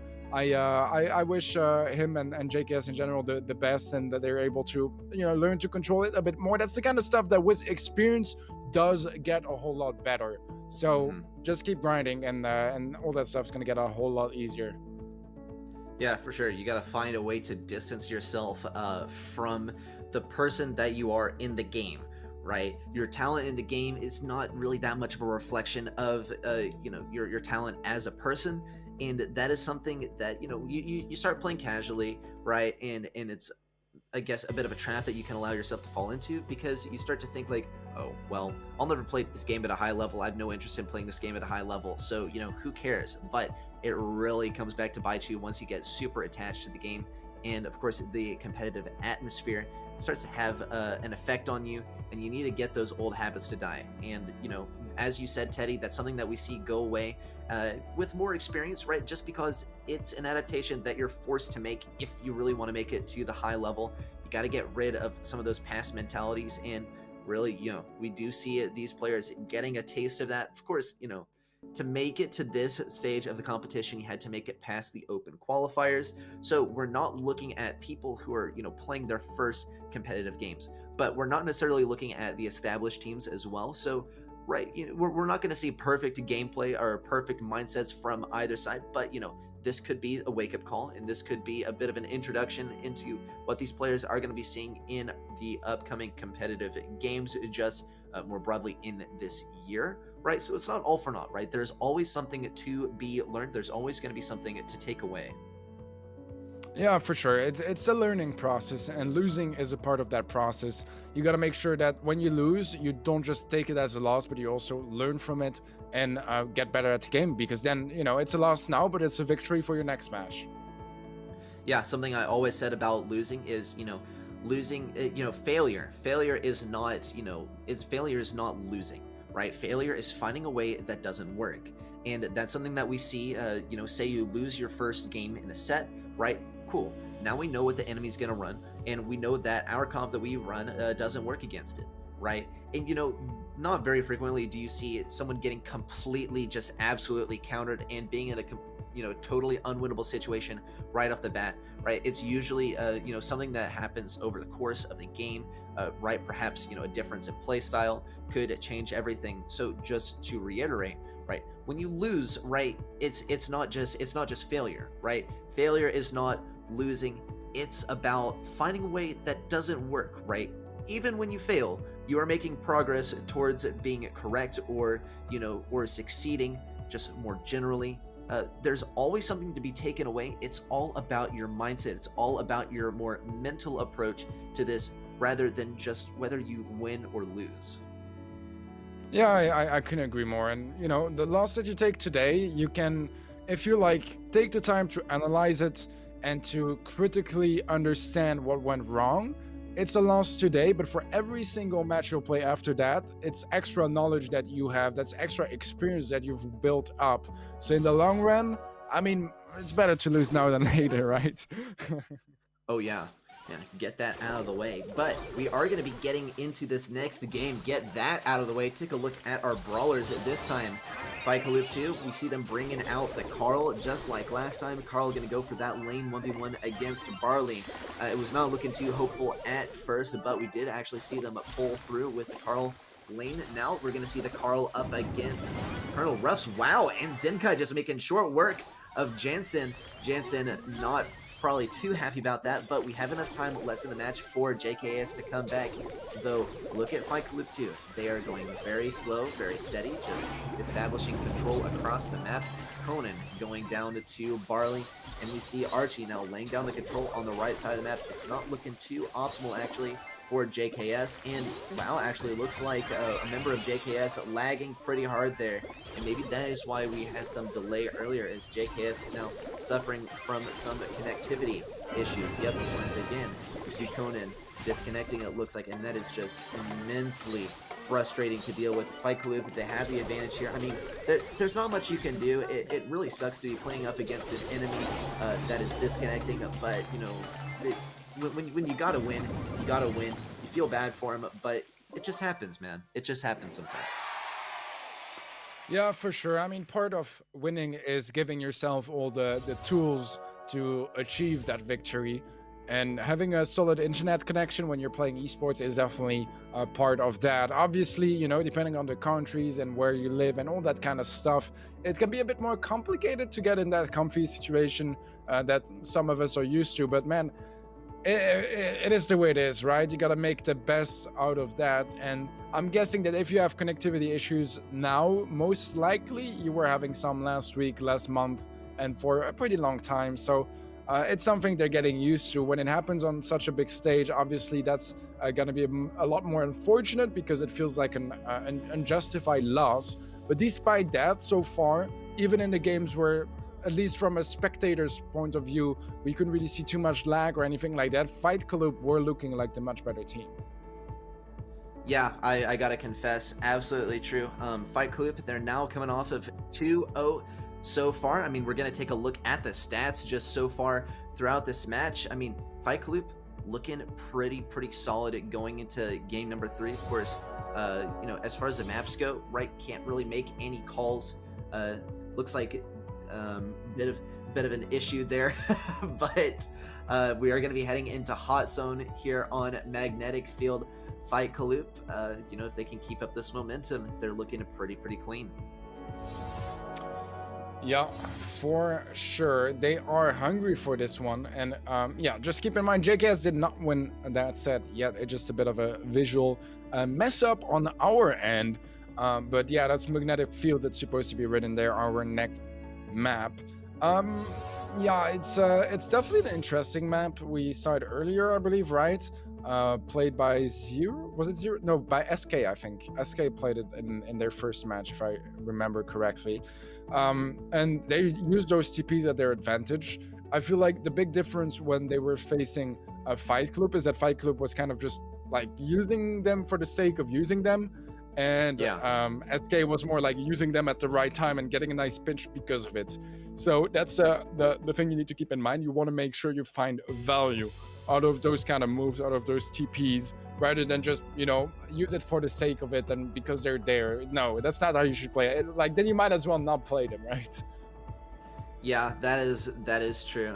Something, yeah, we saw SK using these TPs pretty well, right? We saw Max coming around the backside, getting a little bit of damage, maybe a little bit of supercharge. It's not going to kill here or there, right? The thing with Magnetic Field is it's pretty tough to make a retreat, right? And, you know, perhaps we'll see one of these teams, or probably both of them, account for that as we head into the next match, because they've had the opportunity to see what it's like to play on this map. Of course, Fight Club too. They've had the opportunity to already play on this map.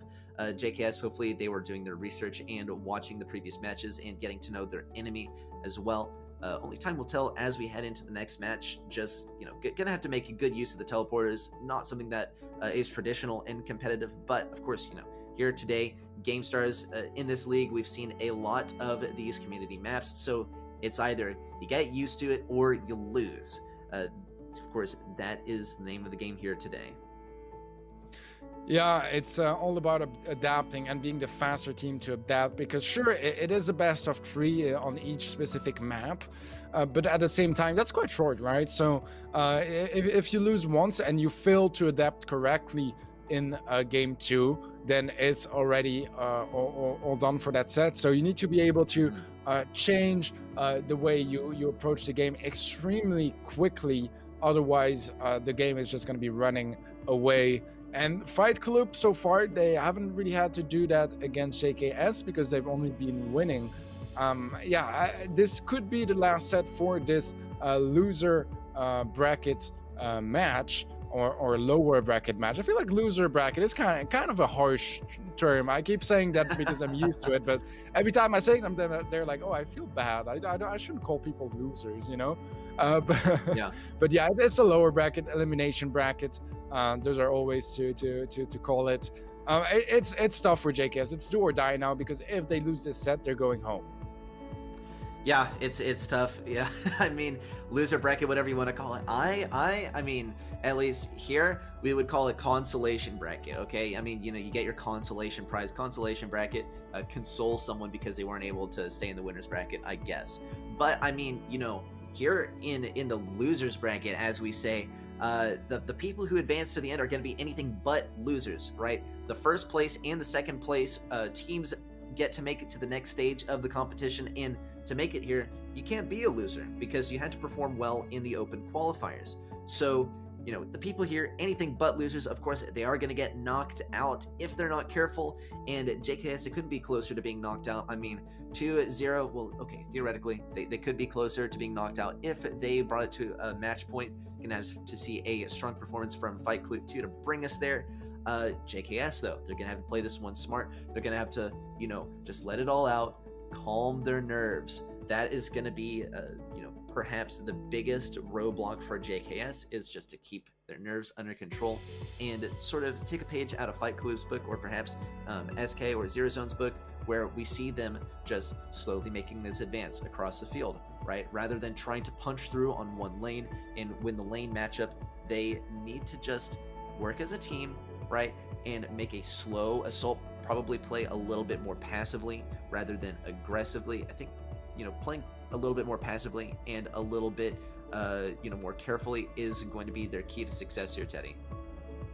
I totally agree. I do think that first they need to fix their connectivity issues, because that seems to be the most problematic thus far. But yeah, we'll hope that they get everything sorted out really fast.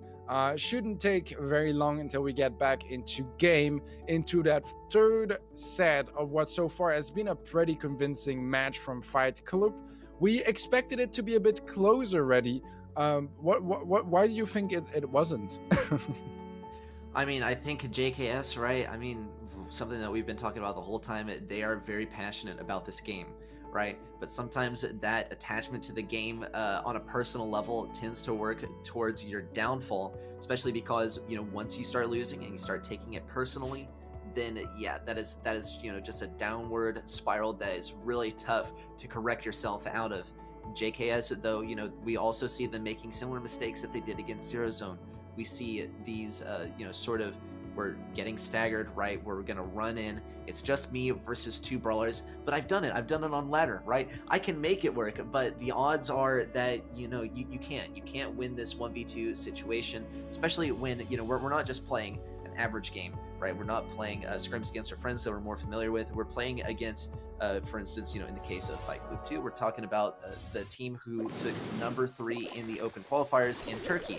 So we're talking about really good players here in that situation. It's not going to work.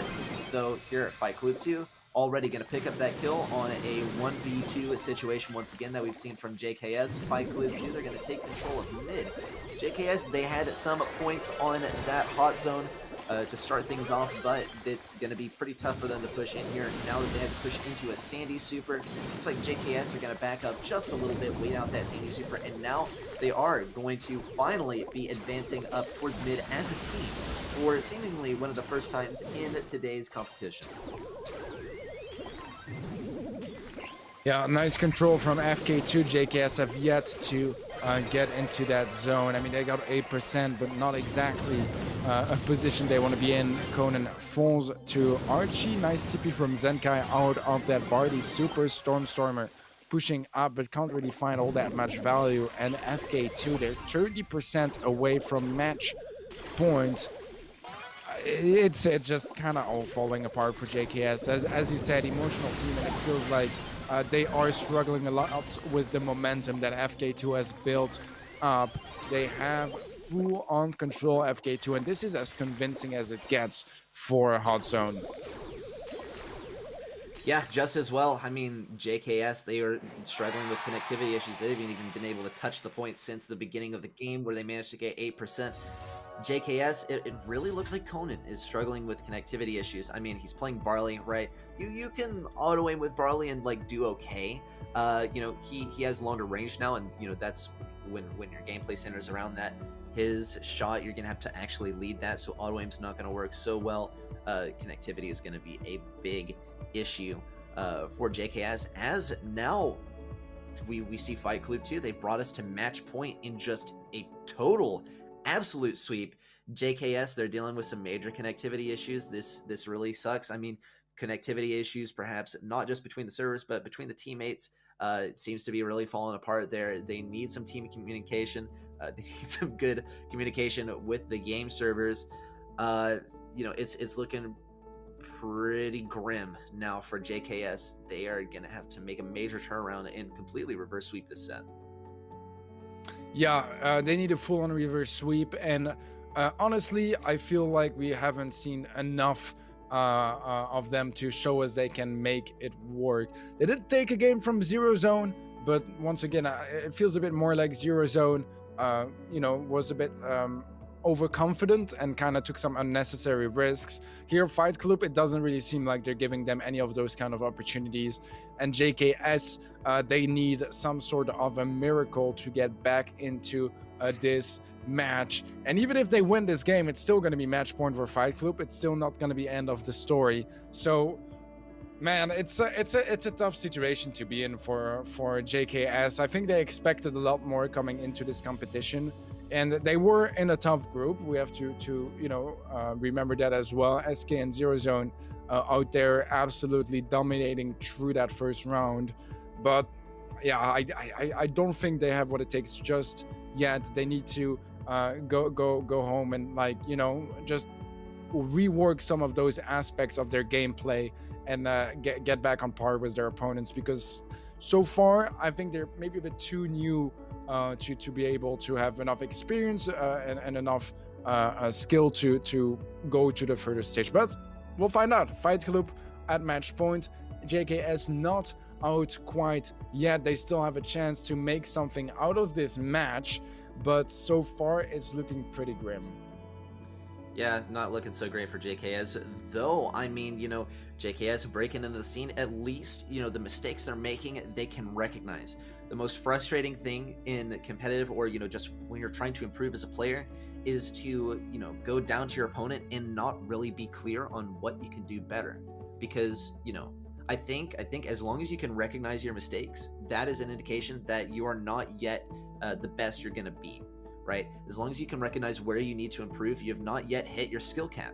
And that's really great at this level of play, especially for JKS, because once they can recognize, or, especially I'm sure that they can recognize what they can do better. That is going to allow them to come back better, faster, stronger, and allow them to play harder in the following games, of course, after the Gamestar tournament, but they could still stay in it. You see Zenkai playing a nice game against Jansan. Jansan got pinched pretty hard. Usually, Im's, not one of those brawlers that you want to get in super close range. We saw Jansan use that Gadget the Friend Zoner to get a little bit of extra damage. It used to be a confirmed kill, but of course it got nerfed like, what, a year ago now? And she's not in the same spot that she used to be. Stormer, once again teleporting on the right side, just trying to get that super. I mean, FK2, they are looking very clean here. JKS, they're once again getting staggered pretty hard. We need to see the teamwork from JKS. Here, though, comes JKS. We have all three of them. Jansan is looking good. Jansan has a super to use, but he's going to have to look for that opening. Looks like he's going to heal up to full health, or at least almost all the way to full health. 78%, now 80%.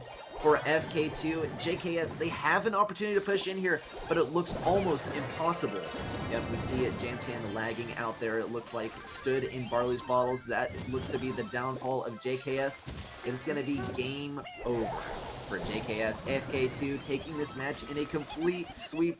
But, I mean, gotta hand it to JKS. They were real troopers. They stuck in it the entire time. They had the motivation to win. And, I mean, judging just by the player interview, looks like they have a lot of, a lot of passion for this game, right? And they are, they're optimistic about how they're going to perform. look at Fight Club 2. They're just like, yep, another day, another dub, right? We took this one over JKS, right? Nothing to be unexpected. So we're going to see actually Fight Club 2. They're going to be heading to match number 5 in Group C. That is going to be played on May 6th. All of our knockout rounds are going to be that day. But with that, we are going to be heading actually into the final for Group number C. It's going to be SK Gaming versus 0-1.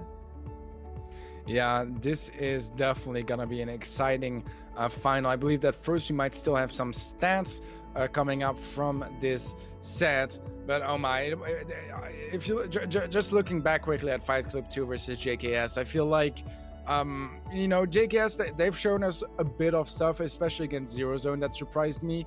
But Fight Club is really the revelation out of this match, I think. They showed us that they, once they get rolling, they can actually achieve some pretty decent stuff. And they showed that against SK as well. A couple of games getting pretty close, weren't really able to close out any. But, if they were to face maybe Zero Zone in the lower bracket finals for the knockout match, I mean, it could be quite interesting. I feel like they actually stand a chance of taking a set or like a game at least here and there, and maybe give a bit of a run for their money to Zero Zone. But obviously, before that, we'll have to see if Zero Zone loses to SK. That is how I expect things to be happening. But we have been surprised way too many times in Brawl esports with some very odd results, underdog teams absolutely clutching up, and that's what I'm cheering for when it comes to those matches. But first, guys, we are gonna have a bit of a highlight video from this match.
Right, well, getting into this first game, SK versus Zero Zone.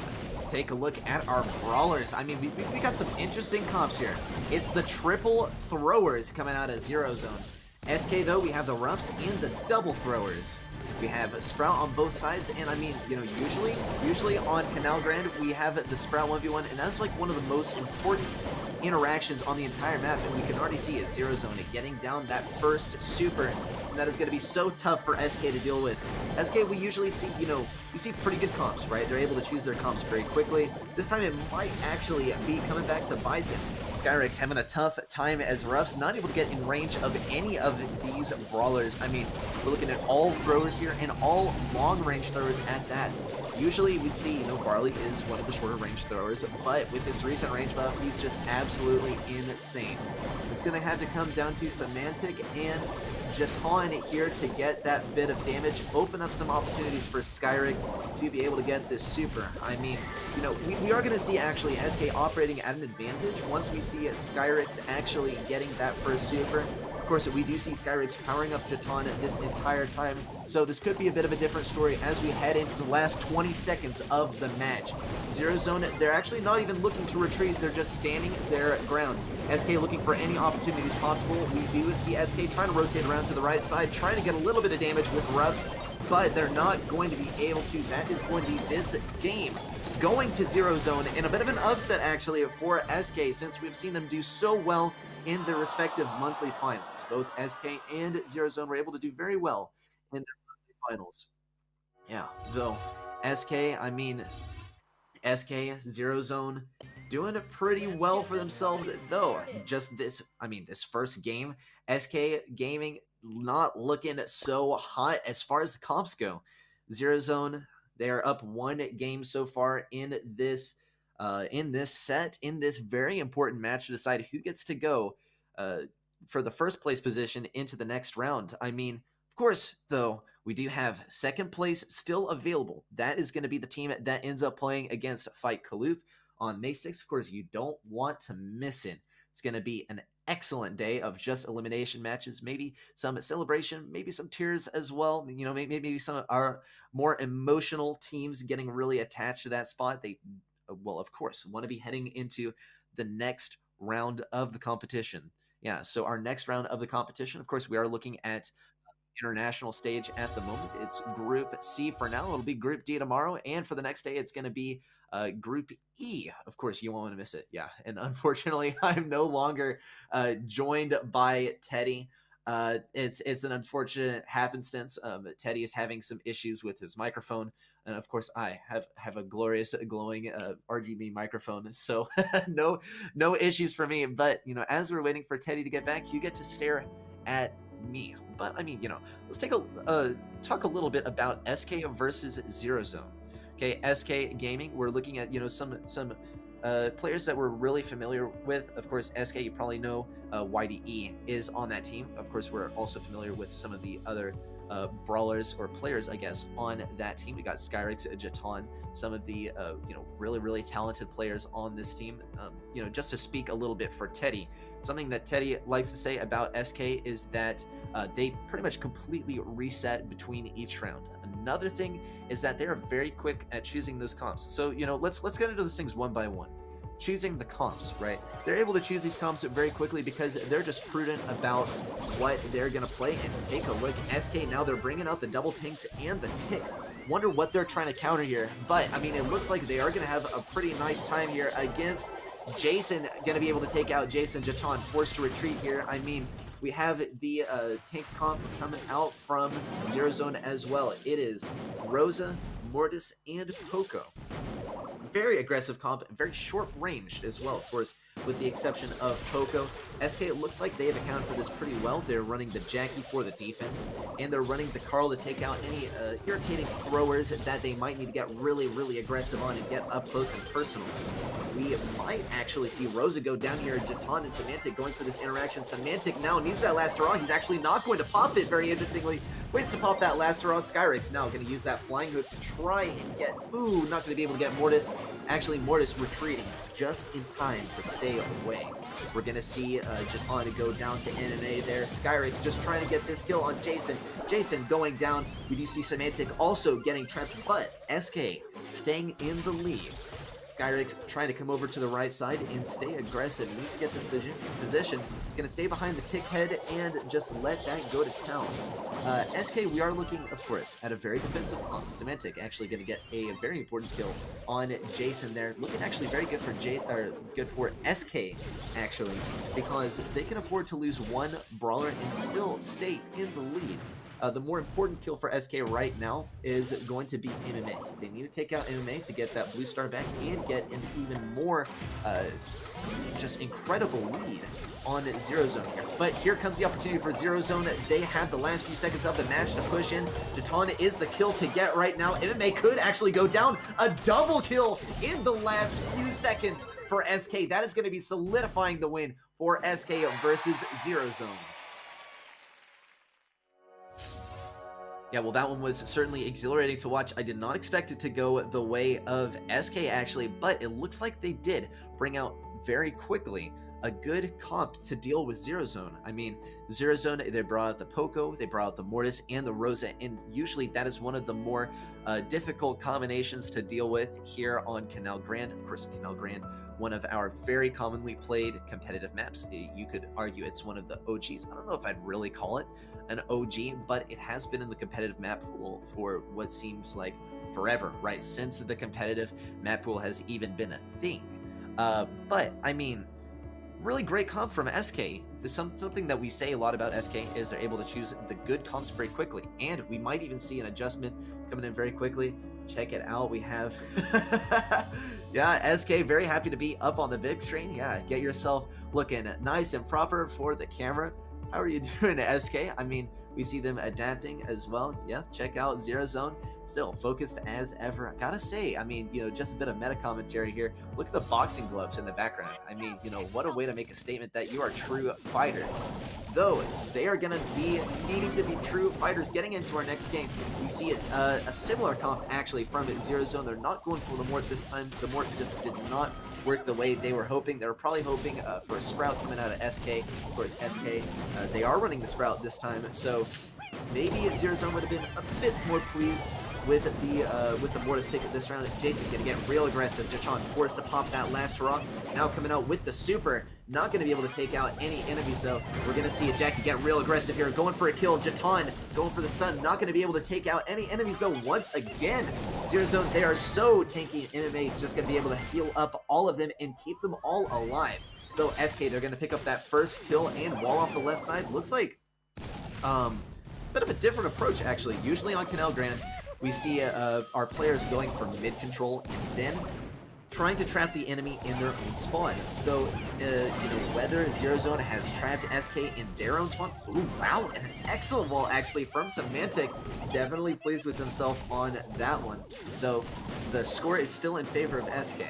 Though, going back to what I was saying about trapping your enemy in spawn, you know, usually we see actually on Canal Grand, we're trying to trap the enemy in their own spawn or just more broadly gain control of mid. Though SK, they seem to be very, very, very cozy, just being trapped in their own spawn. Or, you know, whether they are actually trapped, that is up for debate. Because, you know, they seem to actually really like going for this position, but it's not going to look so good. Now Semantic going to go down. Jatan trying to escape. Skyrix also in a hairy situation. We might actually see this tick super coming clutch. Wow, and beautifully handled there by SK. They're going to get a team kill. Could not have handled that better. SK with a flawless defense there against Zero Zone. Of course, we saw a couple casualties, but Jatan was able to just get out of there and handle that beautifully, pick up a couple of kills, and that is going to be this set going to SK, and it got excruciatingly close. We saw SK come within one game of dropping this first set. Of course, you know, we're looking at two very talented teams here, two teams that have done very, very well in their respective monthly finals, and, you know, now every single game win counts. We're going to see SK take the lead in set number 1, and very soon we'll be heading into set number 2. But before we do that, take a look at the stats, and you'll see it was pretty well matched, though SK Gaming, they got so much more damage than Zero Zone. What a discrepancy that was. More than twice the damage of Zero Zone. Of course, that is just the sort of statistics that you're going to be looking at when we're looking at a more like tanky comp, right? We saw Zero Zone feeding SK a lot of supers. You know, not necessarily to say that's a bad thing, but that is just the sort of playing field that you're on when you're playing with Pogo tanks. Though SK Gaming, they still managed to get almost twice the kills as Zero Zone, and I mean, it was evident through the score throughout that game. We saw, or rather throughout the set, we saw SK keeping a nice lead on Zero Zone for most of the match. But with that, we're going to be heading into our next set, set number 2, with SK Gaming leading by 1 set. We're going to be heading into Clean Shot.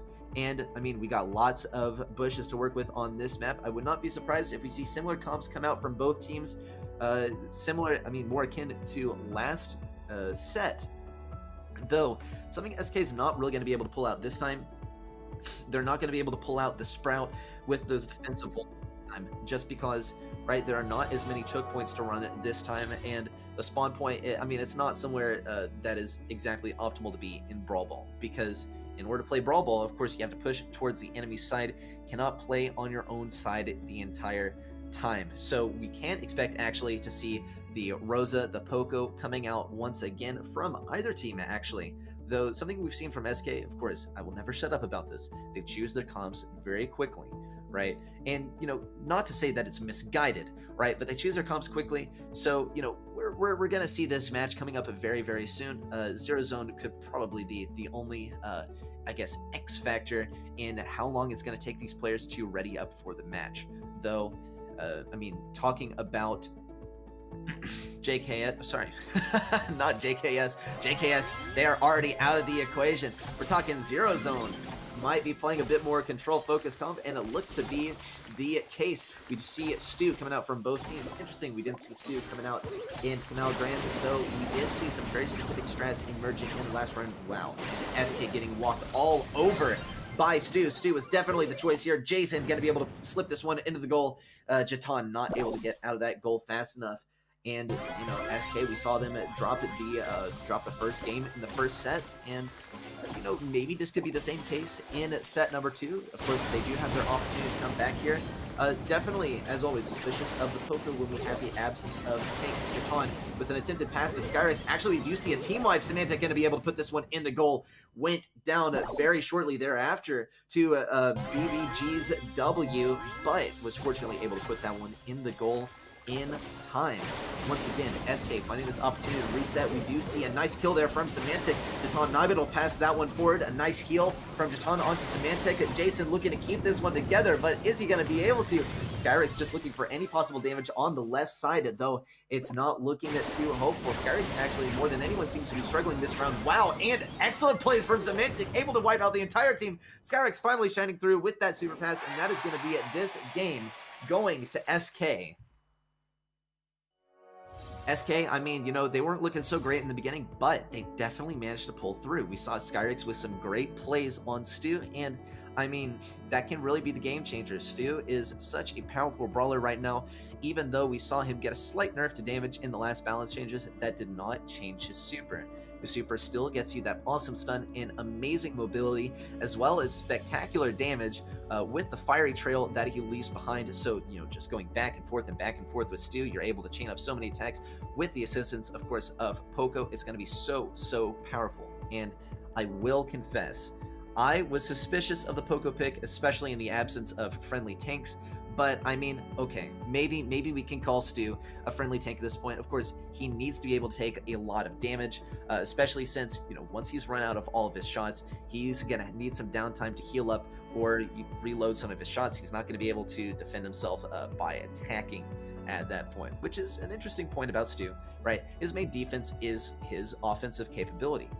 He's able to attack and destroy his enemies before they can destroy him, though usually when you do see a Stu go down, it's probably because the enemy was either able to tank him or they just, you know, were finally able to get that burst damage out and take him down. That's something that we saw coming out of Jesse, right? That interaction between Stu and Jesse would not have been possible without the help of Jatan on the Poco. And this time, we actually see SK bringing out the Poco double tanks. They're getting very aggressive. Skyrix is looking to put this one right in the goal. They need to bait all these attacks out of BBG. Wow, and they're able to bait that attack out and keep their entire team together. SK making short work of Zero Zone. This time, Jatan gonna slow walk it in, doesn't even pass it in. And I mean, that is always a fun one to see your opponent walking in just saying like, yeah, I'm a random on low rank ladder. What of it? Wow, actually we do see BBG's W trying to get that one in, not able to get it in. Once more, a team wipe coming out of SK, gonna end this one very quickly. And that is just the sort of gameplay we see out of Poco double tanks. We're gonna see SK actually take us into set number 3, making short work of Zero Zone in set number 2. And, you know, we see great momentum actually coming out from SK. This could actually continue into set number 3. Of course, we'll get the chance to look at our stats from this game so we can draw a little bit more of an educated analysis, as well as our map for the next set. Though, I mean, I want to take a step back and let's just sort of think on a mental level about the comp that we saw coming out from SK last round. They completely blew Zero Zone out of the water with the Poco double tanks. It's so tough to deal with, especially when you're not well equipped. You know, is definitely the stew counter there. Just look at the discrepancy. Zero Zone, they actually got more damage, right? Of course, because we saw SK running the Poco double tanks, but SK coming out with 14 kills versus 3, nearly 5 times the kills as Zero Zone. Zero Zone, they were trying really hard for the control, but the control comp, it doesn't work so well when you're faced up against Poco double tank, since the control comp is more, as far as damage goes, a slow burn, right? You're just doing a slow and steady damage to your opponent gradually. SK Gaming, though, they brought out the very explosive offense that Zero Zone, they just were not able to fire off enough firepower to deal with that. SK, they had the tanks, they had the Pokemon. Of course, it's the dream combination. Though, I mean, I don't think they're going to be able to bring it out in this one. Our next set is going to be on turnaround, and if SK keeps up this momentum, it could be the last set as well. Of course, turnaround, it's not one that we really ever see played in competitive. I mean, our final sets are going to be on parallel plays and Factory Rush. Of course, we see those in the official competitive.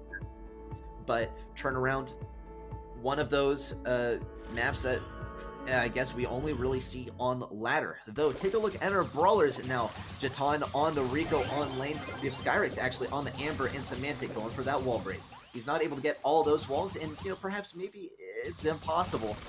Not the kind of setup that Semantic wanted. Of course, he's going to have that opportunity to break open even more walls. Semantic looking for a kill, though. MMA and Jason going to win that lane on the left side. We're going to see BBG's W now take that lane on the right side against Jatan.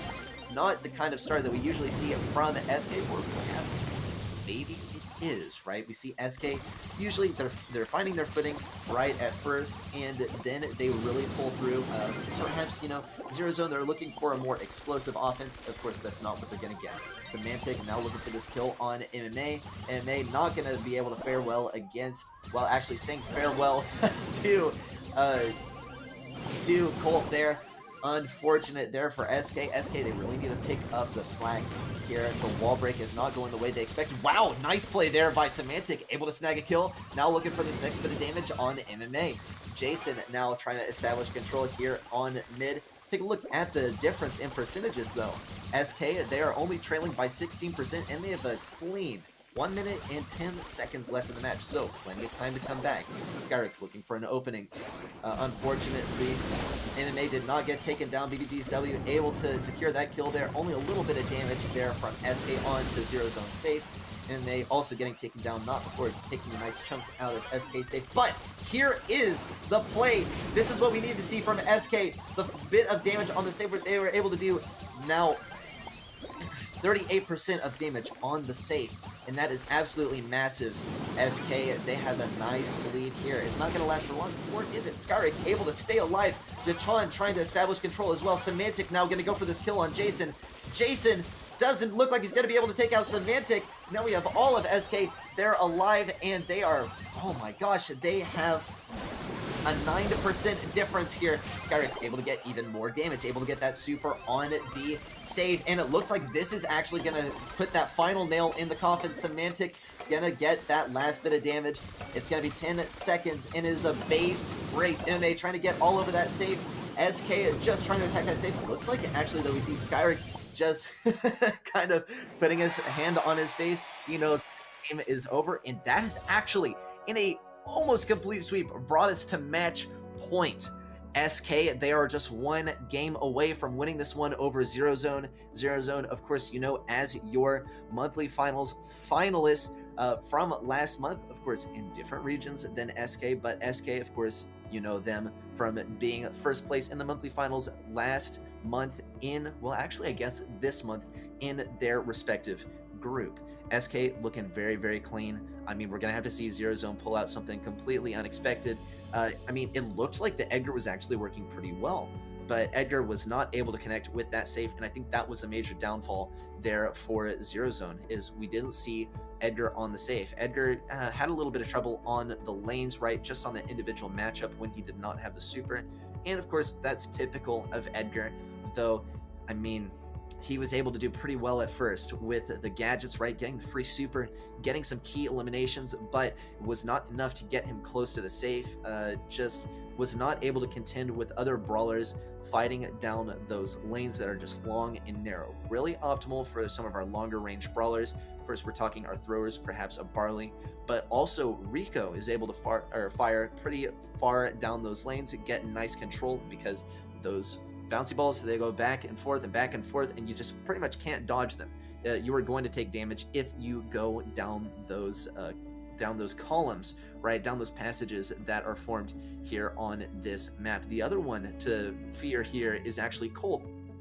We saw a spectacular Colt performance coming out from Jatan. He was able to get those nice silver bullets to break open the walls. Was a little bit suspicious at first, I'm going to confess, because he missed a couple of walls there, and that was a bit detrimental there, especially for SK's Amber was not able to fare so well, since we had some irritating, just a couple of obstacles in the way that didn't get taken all the way out. Though, in our next game, which is of course the match point, definitely waiting on Zero Zone for this one to choose their, well, could be final comp.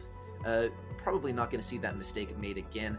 We're going to see SK, they're going to be more confident with this strategy because it worked very well, and they're just one game away. Let's take a look now. Getting into the last game, we see the same comp actually coming out from SK. Zero Zone, though, they're bringing out something a little bit more akin to what SK was running. SK, now they're going to have a taste of their own medicine. Semantic almost getting that perfect silver bullet. Looks like Skyrix is, he's completely fine with it. He's going to go for the control with the fire on the bush. Is going to take out those bushes, and that is going to be a big blow for Zero Zone there. We're going to see this first bit of damage come in from SK onto the safe. Zero Zone, of course, rushing to the rescue of their precious safe. Now, trying to take out SK, though, keeping their control. Jatan getting this control onto Jason. Skyrix going to get this damage on the safe. It's massive damage rolling in on the safe. Semantic getting the super to connect with the safe as well. Just 26% left on Zero Zone safe. Though, Zero Zone, they're finally making this assault near SK safe. Though, they're going to have trouble with Jatan. Jatan is playing this Rico less like a Rico and more like a Colt, right? He's going for the line of sight. Now he's playing like a Rico and using those angles. Gets that kill on MMA. Jason now forced to retreat. Skyrix and Semantic looking in an excellent position. Skyrix going to go down, but Semantic's going to finish it off with the super, and that is going to be SK taking it match. What a match. I mean, I expected it to be a little bit closer, to be completely honest, but SK definitely leading in this competition so far. What a dominating performance. They were able to take 3-0 with practically 0 losses for this tournament today, and that is the final match, and I did not expect it to end this quickly. I mean, we're 30 minutes ahead of schedule. Leave it to SK to put us ahead of schedule. We saw some closer matches actually between Zero Zone and JKS, as well as between Fight and JKS. SK Gaming, though, completely blowing their opponent out of the water. Though, take a look. Actually, this last game, we do see the stats beginning to converge quite a bit. SK and Zero Zone quite evenly matched on that damage. Same as the kills, actually. 22 kills from both teams, but in the end, SK, they were the ones who were able to connect with the safe. They went down when they were on the safe. Zero Zone, they went down when they were trying to defend that safe, and that is just unfortunate news. Though, taking a step back once again, looking at the stats again, SK Gaming, they had more kills than Zero Zone. It's something that we've seen from SK. They look for those opportunities where they're really able to take advantage of their opponents with the pinches. Look at their best brawlers as well. Of course, we saw the Rico a lot, and we're going to be getting into some highlights from these games.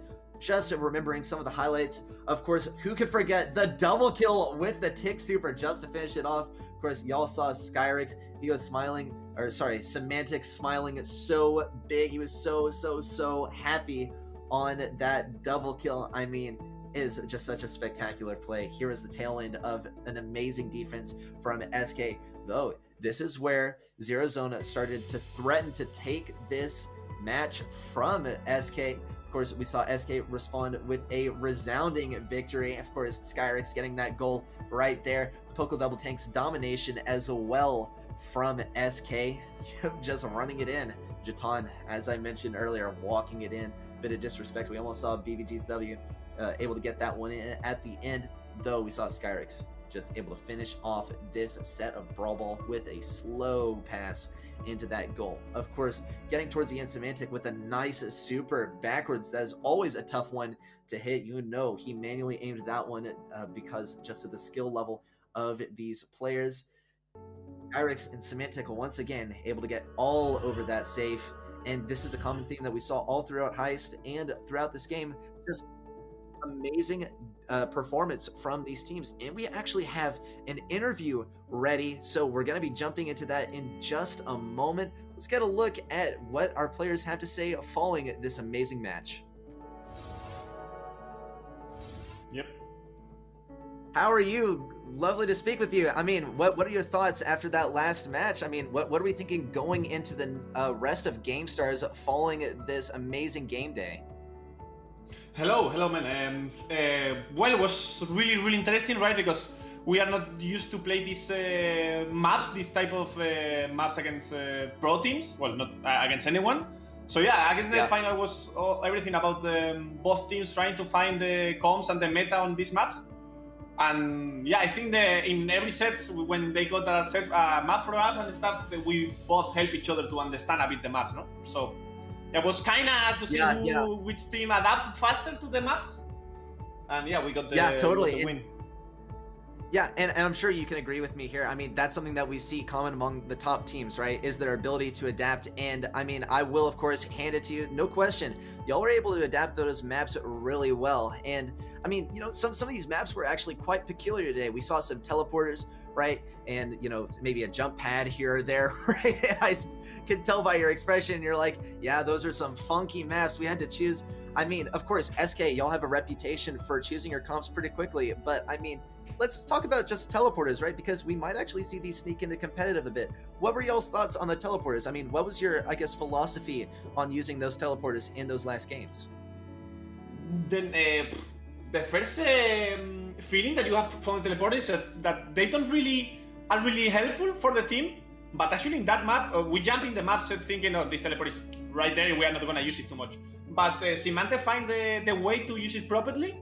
And actually, I don't know if you saw his camera, he was really enjoying that map because of the teleporter. Oh yeah. He was playing Max, which is a really faster brawler, and he can use the teleporter actually better than most of the brawlers. So I mean, he really enjoyed it, and we really used it. He used it at the end. We weren't ready for it, but it was helpful at the end. Yeah. Yeah, that's so excellent. Yeah, it was great to watch Semantic's expression the entire time. I mean, sure, you know, I'm sure y'all are on voice comms, of course. I don't know if you have video comms, but I mean, you know, maybe you play in person too. I guess it's a question for later, but it's great to see, you know, y'all's reactions during these games. Of course, maybe you can inform me a little bit, like, how are y'all feeling it throughout the games? Were you feeling confident and, you know, and happy and just enjoying the games, or were you, you know, taking this pretty seriously and really playing to win? Science is we take everything serious all the time, as serious as we can, but we don't really know the map, so we are actually improvising almost all the time. Probably the semi-final was a bit not easier, but we weren't that really afraid, right? But I mean, Zero Zone is a team that it's really strong, and actually 2-3 days ago they beat Clash on the finals. So we were a bit, we couldn't take any risk, so we have been really focused on the finals. Well, that's excellent, and I mean, it's great to see that y'all are able to, you know, y'all are taking this seriously, but at the same time, right, y'all are having a great time, having fun with the teleporters, and, you know, just some of the curveballs that Gamestars is throwing at y'all. So congratulations on your win today, man, and, you know, excellent play today. Guys, that is going to be it for our interview. Thank you for joining me here today. It's always a pleasure to talk with these players. Yeah, it's been an absolute pleasure, man. Yeah. Bye. Yeah. Well, see you later. Well, I mean, it's definitely been an interesting one, just because, unfortunately, we lost Teddy in the middle of our broadcast before, arguably, just the highlight match of the day. So, you know, sorry, Teddy. I mean, you know, perhaps in chat we can say an effort for Teddy. Poor guy. I mean, maybe we do actually see it, Teddy reconnecting in just a moment.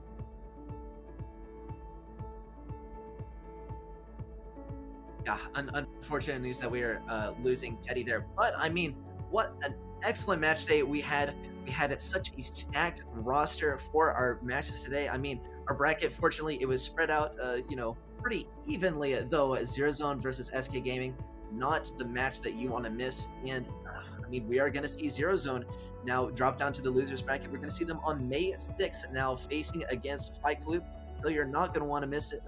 Maybe we'll get to take a look at the bracket or the stats from today. That would be excellent, just so we can get a better overview of the match for today. But I mean, I don't think anyone can disagree with me here. This was a fantastic match for today.